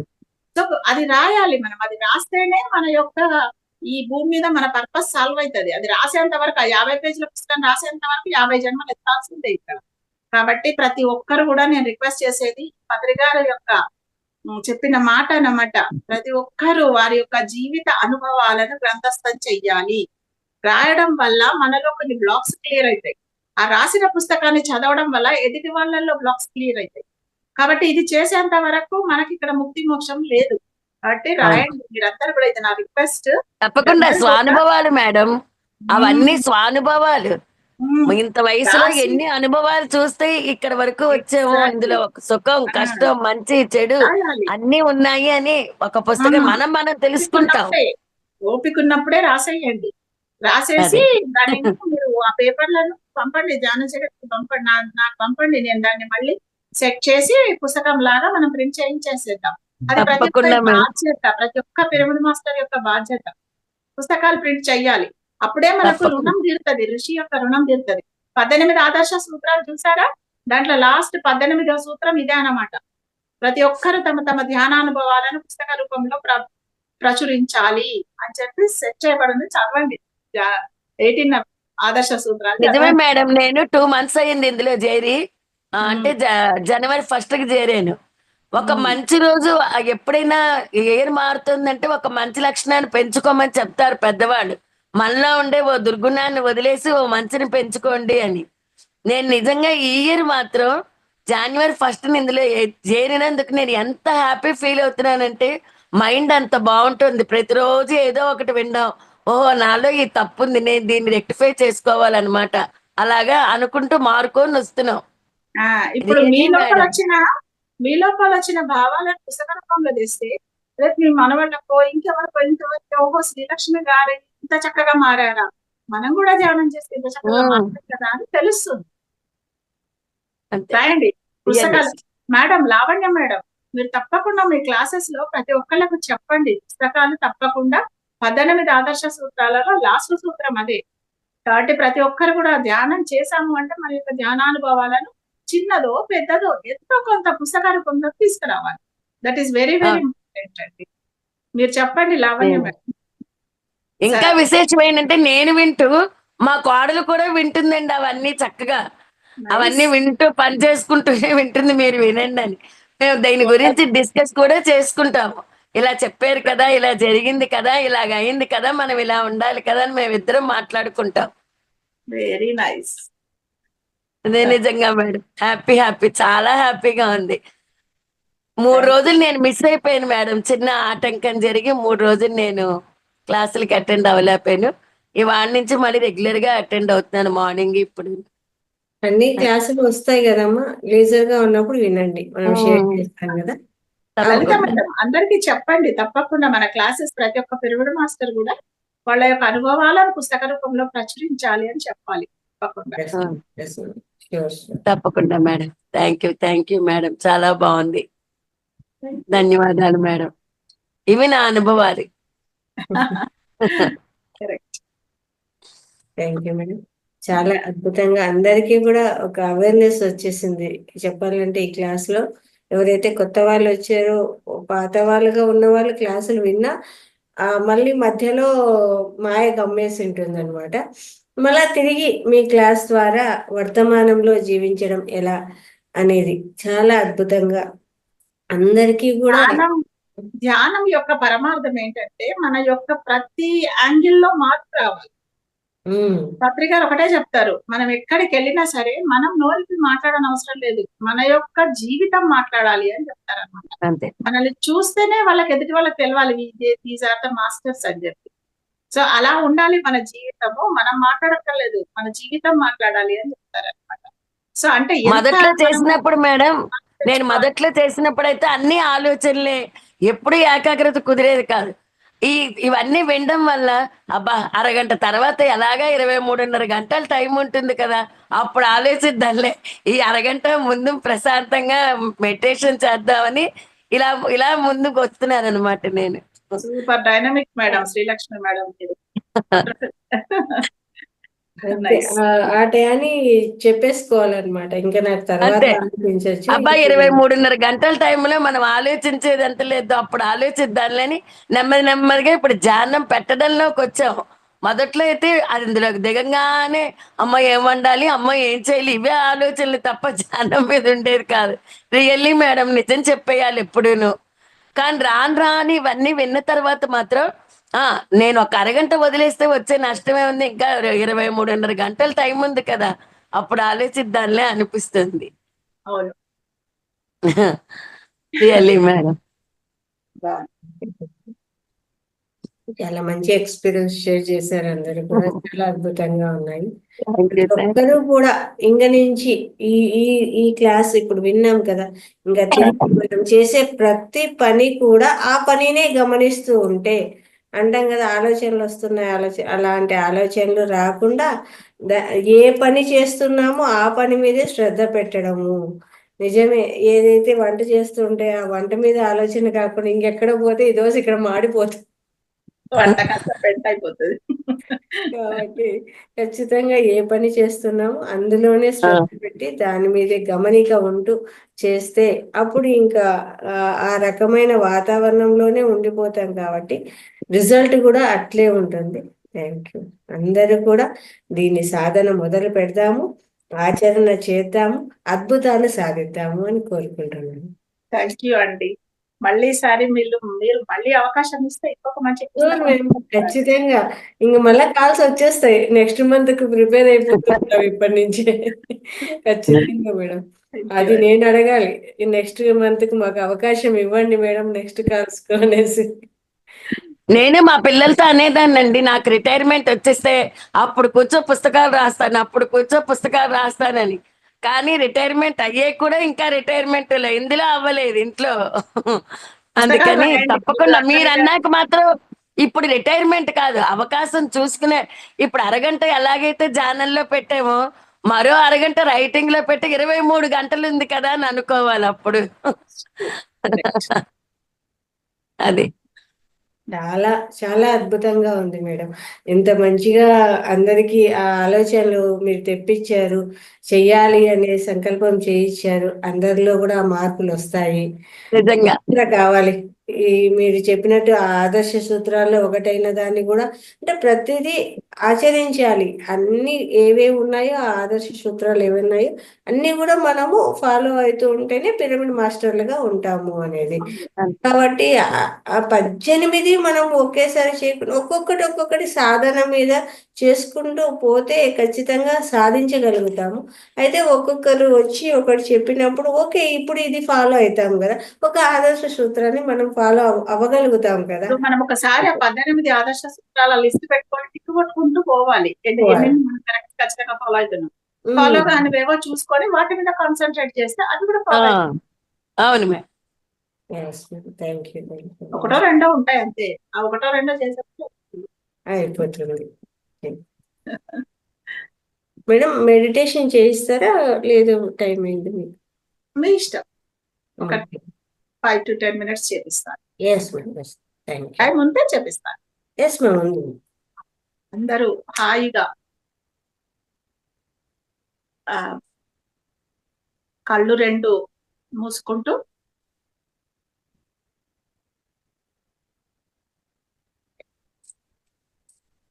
హాయిగా రిలాక్స్డ్ గా కూర్చుని శాంతంగా ఎక్కడ కూడా పట్టి ఉంచకుండా శరీరాన్ని రిలాక్స్ అలా వదిలేయండి. ఈ క్షణమే మీ ప్రాణం పోతే ఎలా వదిలేస్తారో అలా వదిలేయండి. హాయిగా రిలాక్స్. ఎక్కడ ఏ శరీర భాగాన్ని కూడా పట్టి ఉంచరాదు. చక్కటి చిరునవ్వు ముఖంతో, ఎందుకంటే వీఆర్ ఆల్ స్మైల్ బీయింగ్స్. ఈ మహాసృష్టిలో ఏ జంతువు నవ్వదు, ఏ పక్షి నవ్వలేదు. కేవలం మనం మాత్రమే నవ్వగలం కనుక చక్కటి చిరునవ్వును ముఖం మీద ఉంచుకుంటూ మన శరీరంలో ఉన్నటువంటి కోటాను కోట్ల కణాలన్నీ చిరునవ్వుతో వెలిగిపోయేట్టుగా అతి సహజంగా జరుగుతున్న మన ఉచ్ఛ్వాస నిశ్వాసలను ఆహ్లాదంగా గమనిస్తూ just be with your breath my dear friends.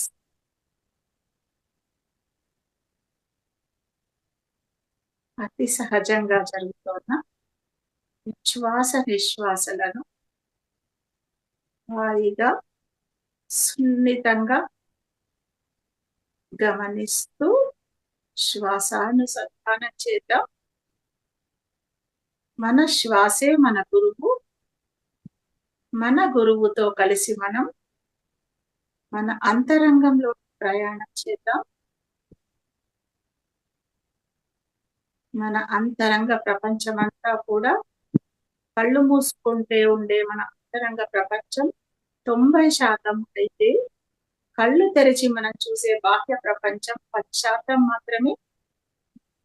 ఈ 90% మన అంతరంగ ప్రపంచాన్ని మనం అర్థం చేసుకుంటే కళ్ళు తెరిచి చూసే బాహ్య ప్రపంచం 10% మనకు ఎంతో ఈజీగా అర్థమైపోతుంది. మనల్ని మనం అర్థం చేసుకుంటే, మన మాటలను మనం అర్థం చేసుకుంటే, మన ఆలోచనలను మనం అర్థం చేసుకుంటే ప్రపంచంలో అన్నీ మనకు అర్థమైపోతుంటాయి మై డియర్ ఫ్రెండ్స్. మన శ్వాస గురువుతో కలిసి మన లోపలికి మనం ప్రయాణం చేద్దాం. శ్వాసానుసంధానం చేద్దాం.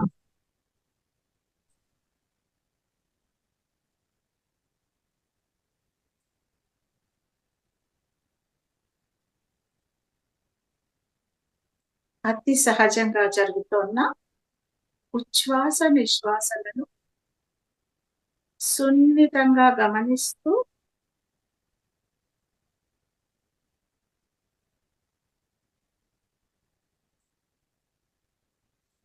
మెల్లమెల్లగా శ్వాస చిన్నదవుతూ 2 కనుబొమ్మల మధ్య స్థితమైపోతుంది. మెల్లమెల్లగా శ్వాస చిన్నదవుతూ రెండు కనుబొమ్మల మధ్య ఆగిపోతుంది. చక్కటి శూన్య స్థితిలోకి వచ్చేస్తున్నాము. ఈ శూన్య స్థితిలో, ఈ అద్భుతమైన శూన్య స్థితిలో గతం లేదు, భవిష్యత్తు లేదు, కేవలం వర్తమాన క్షణమే ఉంది. ఆ వర్తమాన క్షణంలో హాయిగా ఉంటూ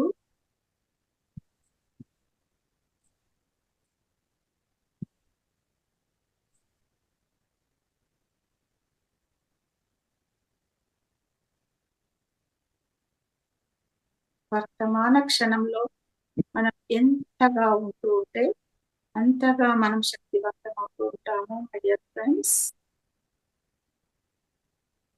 ఈ వర్తమాన క్షణంలో మెల్లమెల్లగా మన తలపై ఉన్నటువంటి అతి సూక్ష్మమైన బ్రహ్మరంధ్రం తెరుచుకుంటోంది. మన చుట్టూ విశ్వంలో ఉన్నటువంటి అద్భుతమైన విశ్వమయ ప్రాణశక్తి మరి పౌర్ణమి శక్తితో కలిసి బ్రహ్మరంధ్రం గుండా తల లోపలికి ప్రవేశిస్తోంది. ఒక చల్లటి జలపాతంలా తల లోపలికి ప్రవేశిస్తోంది. ఆ చల్లదనాన్ని ఆస్వాదిస్తూ, ఆ ప్రవాహాన్ని అనుభూతి చెందుతూ మెల్లమెల్లగా ప్రవాహంలా విశ్వమయ ప్రాణశక్తి బ్రహ్మరంధ్రం గుండా తల భాగానంతటిని నింపివేస్తోంది. తల భాగంలోని ప్రతి ఒక్క కణం కూడా విశ్వశక్తితో నిండిపోతోంది. మెల్లమెల్లగా నుదుటి భాగంలోని ప్రతి ఒక్క కణం కూడా విశ్వశక్తిమయమైపోతోంది. కుడి కన్ను, ఎడమ కన్ను, కుడి చెవి, ఎడమ చెవి, ప్రతి ఒక్క కణం కూడా విశ్వశక్తి ప్రవాహాలతో నిండిపోతున్నాయి. ముఖమండల భాగం అంతా కూడా ప్రతి ఒక్క కణం కూడా తెల్లటి చల్లటి పొగ మంచు లాంటి విశ్వశక్తి ప్రవాహంతో నిండిపోతున్నాయి. మై డియర్ ఫ్రెండ్స్, మెల్లమెల్లగా గొంతు భాగంలోని ప్రతి ఒక్క కణం కూడా విశ్వశక్తితో నిండిపోతోంది. ఛాతీ భాగము కుడి భుజంలోకి ప్రవేశిస్తోంది.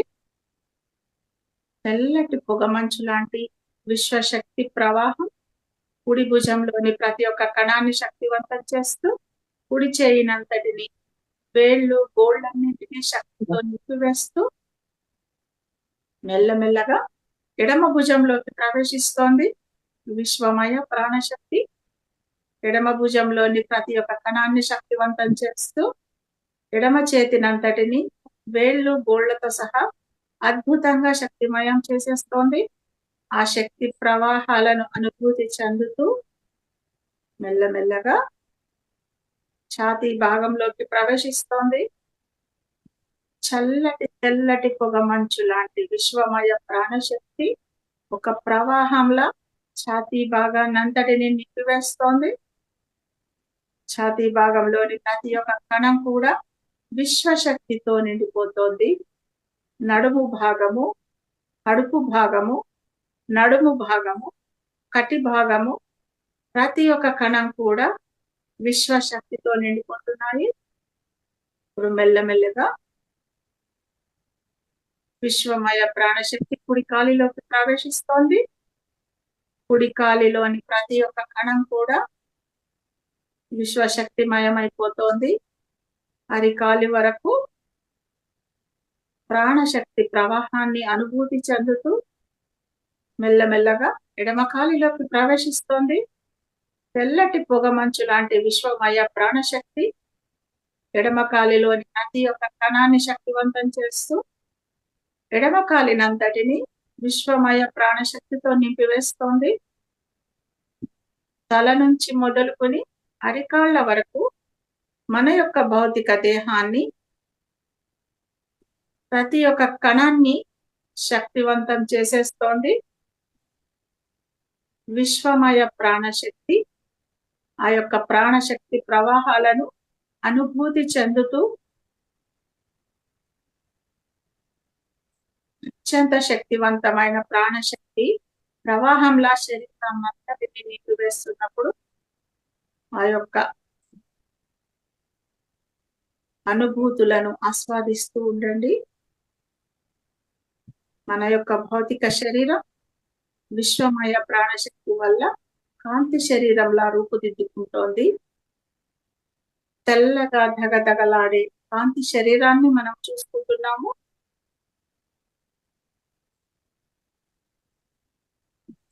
ఇప్పుడు మెల్లమెల్లగా మన యొక్క కాంతి శరీరం చుట్టూ ఉన్నటువంటి ఆరా లోపలికి విశ్వమయ ప్రాణశక్తి ప్రవేశిస్తోంది.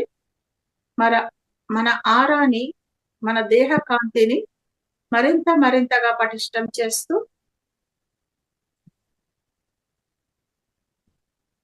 మనల్ని మరింతగా శక్తివంతం చేస్తోంది. ఇప్పుడు మన యొక్క భౌతిక శరీరాన్ని చుట్టుకొని ఉన్నటువంటి ప్రాణమయ కోశంలోకి ప్రవేశిస్తోంది. అద్భుతమైన విశ్వమయ ప్రాణశక్తి ప్రాణమయ కోశంలో ఉన్నటువంటి సూక్ష్మ నాడీ మండలంపై ఉన్న అనేక బ్లాక్స్ నన్నింటినీ శుద్ధి చేసేస్తోంది. మన మాటలకు సంబంధించి, ఆలోచనలకు సంబంధించి, మన చేష్టలకు సంబంధించిన అనేక కర్మ ఫలితాల బ్లాక్లను శుద్ధి చేసేస్తోంది, దగ్ధం చేసేస్తోంది విశ్వమయ ప్రాణశక్తి. ప్రాణమయ కోశంలో ఉన్నటువంటి సూక్ష్మ మేరు దండంపై ఉన్న కుండలిని జాగృతం చేస్తోంది.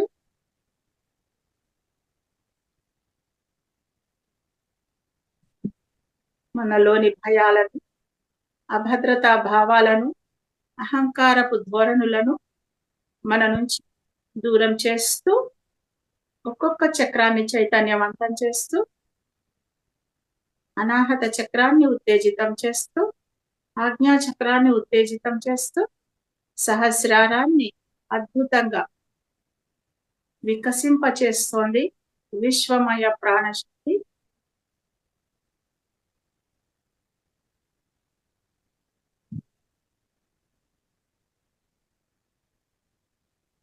వేయి దళాల పద్మంలా బంగారు రంగులో వికసించి ఉన్న సహస్రార స్థితిలో మనల్ని మనమంతా కూడా అనేక నక్షత్ర లోకాల నుంచి కార్యార్థులుగా, పిరమిడ్ మాస్టర్స్ గా ఈ భూమి మీదికి వచ్చినటువంటి నక్షత్ర బీజకులమన్న సంగతి మనం తెలుసుకుంటున్నాము. ఊరికే మనం ఈ భూమి మీదికి రాలేదు. ఊరికే మనం ఒక గొప్ప గురువు బ్రహ్మర్షి పితామహ పత్రిజీని కలుసుకోలేదు. ఏ కారణం లేకుండా మనం ధ్యానంలోకి రాలేదు మై డియర్ ఫ్రెండ్స్. మన యొక్క ప్రయాణం అనేది ఎంతో గొప్పది. కాబట్టి ఇక్కడ ఉన్నప్పుడే మన యొక్క లక్ష్యాన్ని పూర్తి చేసుకుందాం. ధ్యాన జగత్, శాకాహార జగత్, పిరమిడ్ జగత్ అన్న అద్భుత లక్ష్యాలను మనం పూర్తి చేసుకుందాం. మన యొక్క అనుభవాలను చక్కగా గ్రంథస్థం చేసి ఈ లోకానికి అందించి పైగా వెళ్ళిపోదాం మళ్ళీ మన లోకాలకు.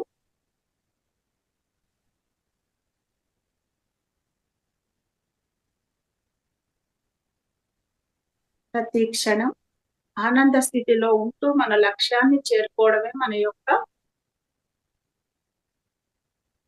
జీవిత పరమార్థం. ప్రతి క్షణం ఏది ఉన్నా లేకపోయినా, ఎలా ఉన్నా, ఎక్కడ ఉన్నా సరే ప్రతి దానిని అంగీకరిస్తూ హాయిగా ఆనంద స్థితిలో గడపడమే మనం ఇక్కడ చేయాల్సిన పని.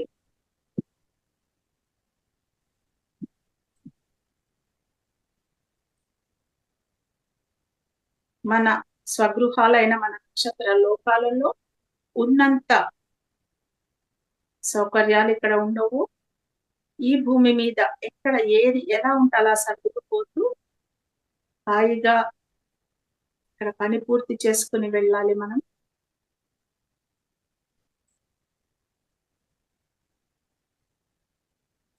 ప్రతి క్షణం మన యొక్క ఆత్మ నిజస్థితిని గుర్తించుకుంటూ అత్యంత ఎరుకతో ఇక్కడ మనం జీవించాలి.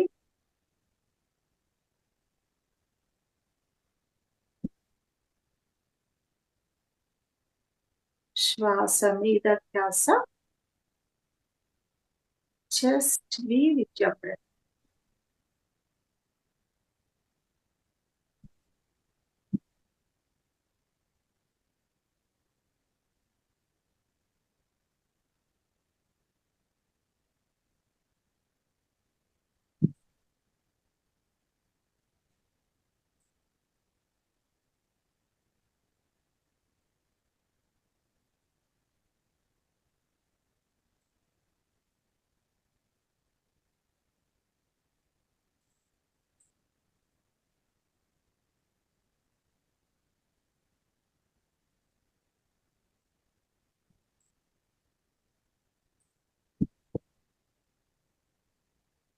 ఓకే ఫ్రెండ్స్, మెల్లమెల్లగా 2 అరచేతులు అవి మీద ఉంచుకుంటూ 5, 4, 3, 2, 1, 0.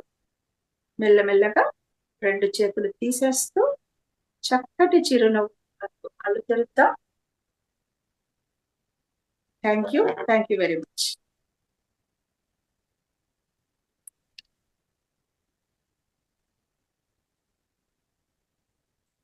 Okay Lalitha madam, thank you. Madam, thank you masters. ఇంత అద్భుతంగా ధ్యానాన్ని అందించి అందరికీ కూడా ధ్యానం చేసినట్టు మాస్టర్ గారికి, మనందరికీ కూడా ధ్యానాన్ని అందించిన పత్రిజీ గారికి అందరం కూడా ఒకసారి గట్టిగా ధన్యవాదాలు తెలియజేద్దాం మాస్టర్స్. ఇప్పుడు ధ్యానం ఎలా ఉంది మేడం?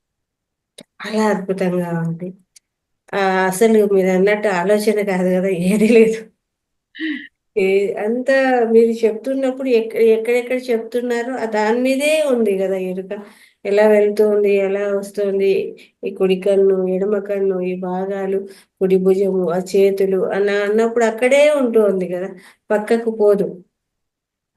ప్రతి పార్ట్ మీద మనము కాన్సన్ట్రేషన్ చేయడం జరుగుతుంది అద్భుతంగా. అక్కడక్కడంతా వెళ్ళినట్టు, చుట్టుపక్కల అంతా ఆరాలాగా వచ్చేసినట్టు, అలా ఖచ్చితంగా వర్తమానంలోనే ఉండిపోతున్నాం. 20 నిమిషాలు మన వర్తమానం, ఆల్మోస్ట్ 15 మినిట్స్ మన వర్తమానంలో ఉండిపోయాం. చాలా చక్కగా చేశారు, ఎనర్జెటిక్. ఎనర్జీని సంపాదించుకున్నాం.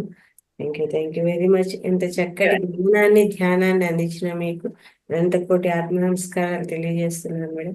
ముందు మీ సెషన్స్ మహావతార్ ఫౌండేషన్ లో ఇలాగే ముందుకు రావాలని, దూసుకెళ్లాలని మహావతార్ ఫౌండేషన్ అద్భుతంగా ముందుకు అందరూ కూడా ఆత్మజ్ఞానం తెలుసుకొని అద్భుతంగా దాన్ని ఆచరించి ఆచరణలో పెట్టి అద్భుతంగా ముందుకు సాగాలని కోరుకుంటున్నాను madam. Thank you madam, thank you very much. అందరికి ఇప్పుడు ధ్యానం ఎలా ఉందో మెసేజ్ పెట్టండి చాలు. ఎస్ మాస్టర్స్, ఎలా ఉంది ధ్యానం, ఎలా కుదిరింది, జస్ట్ మెసేజ్ పెట్టండి. అంటే నేను కొన్ని సజెషన్స్ తో చేయించాను కదా, హౌ డిడ్ యు ఫీల్? చెప్పచ్చండి, అన్మ్యూట్ ఇచ్చాను, మాట్లాడచ్చు. ఎలా ఉంది శ్రీలక్ష్మి గారు, చేశారా? చేశాను మేడం, చాలా బాగుంది. ఎక్సలెంట్. రియల్లీ నాకు అద్భుతం జరిగింది మేడం. మా మదర్ అండ్ ఫాదర్ వచ్చినట్టు అనిపించింది ఎందుకో. Really madam. Super, very good. మిగతా వాళ్ళు ఎలా ఉందండి మెడిటేషన్? మేడం గారు చెప్పడం, మనం చేయడం. నమస్కారం మేడం. చాలా అద్భుతంగా మేడం, సెషన్ చాలా అద్భుతంగా ఉంది. మేడం గారికి రెండోసారి ఇది. ఆ రోజు ఫస్ట్ నాడు వచ్చినప్పుడు కూడా నేనైతే 2 minutes లోనే నేను ధ్యానంకి వెళ్ళిపోయినా, అంత బాగా ఇచ్చారు. ఈ రోజైతే అద్భుతం, చాలా ఫస్ట్ టైము. వారు చెప్పిన ప్రతి ఒక్క పదం నుంచి ఎక్కడికో వెళ్ళిపోయాము. అయిపోయినాక కూడా నేను ఇంకా ధ్యానంలో ఉన్నాను. అద్భుతంగా మేడం, ఇది ఎంతో అదృష్టం చేసుకుంటేనే మనకు ఇటువంటి వాళ్ళు ఈ మహానుభావుడు అది చేస్తారు. చాలా అద్భుతం, చాలా సంతోషం. Masters. Thank you very much. మంచి ఎక్స్పీరియన్స్ షేర్ చేశారు. ఒక్కసారి ఏమో ధ్యానంలో కూర్చుంటేమా అందరూ కూడా చాలా మంచి ఎక్స్పీరియన్స్ పెడుతున్నారు మేడం. అలా చేయడం వల్ల నిజంగా కూడా లోపల హీల్ అవుతుంది కదా ఖచ్చితంగా. మన లోపల బాడీను హీల్ అవుతుంది. ఆ విశ్వమయ ప్రాణశక్తిని మనం తీసుకొని ప్రతి పార్ట్ హీల్ చేసుకుంటా రావడం వల్ల కూడా ఏమైనా బ్లాక్స్ ఉన్నా కూడా అది క్లియర్ అయిపోవడం జరుగుతుంది. అయిపోతాయి.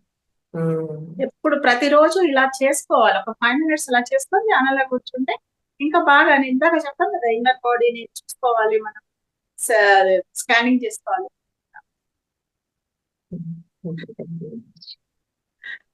Thank you madam. Thank you very much for Mahavatar foundation masters అందరికీ నా యొక్క ధన్యవాదాలు. Thank you very much. బ్రహ్మర్షి పితామహ పత్రిజీకి నా యొక్క thank you madam. Lalitha madam, మీకు మరి థ్యాంక్స్. చాలా ఓపికగా క్లాస్ చక్కగా కండక్ట్ చేశారు మీరు. Thank you very much. Really madam, Lalitha madam, many thanks. చాలా బాగా చేయించారు. Thank you. అలాగే ముందు క్లాసులు కూడా అలాగే చక్కగా నడిపించేద్దాము. తిరిగి రేపటి సెషన్, మార్నింగ్ సెషన్లో సమగ్ర జీవన శైలి అనే కాన్సెప్ట్ ఉంటుందండి. సుబ్రహ్మణ్యం సార్ గారి ద్వారా ప్రతి ఒక్కరు కూడా అటెండ్ అయ్యి, అలాగే మనం ఎలాంటి జీవితం గడుపుతున్నాము, ఎలాంటి జీవితం గడపాలి, మన జీవన విధానం ఎలా ఉండాలని సార్ ద్వారా ఇంకా అద్భుతమైన విషయాలు తెలుసుకుందాము. తిరిగి రేపటి సెషన్లో కలుసుకుందామండి. ధన్యవాదాలు. అంతవరకు thank you madam. Good night.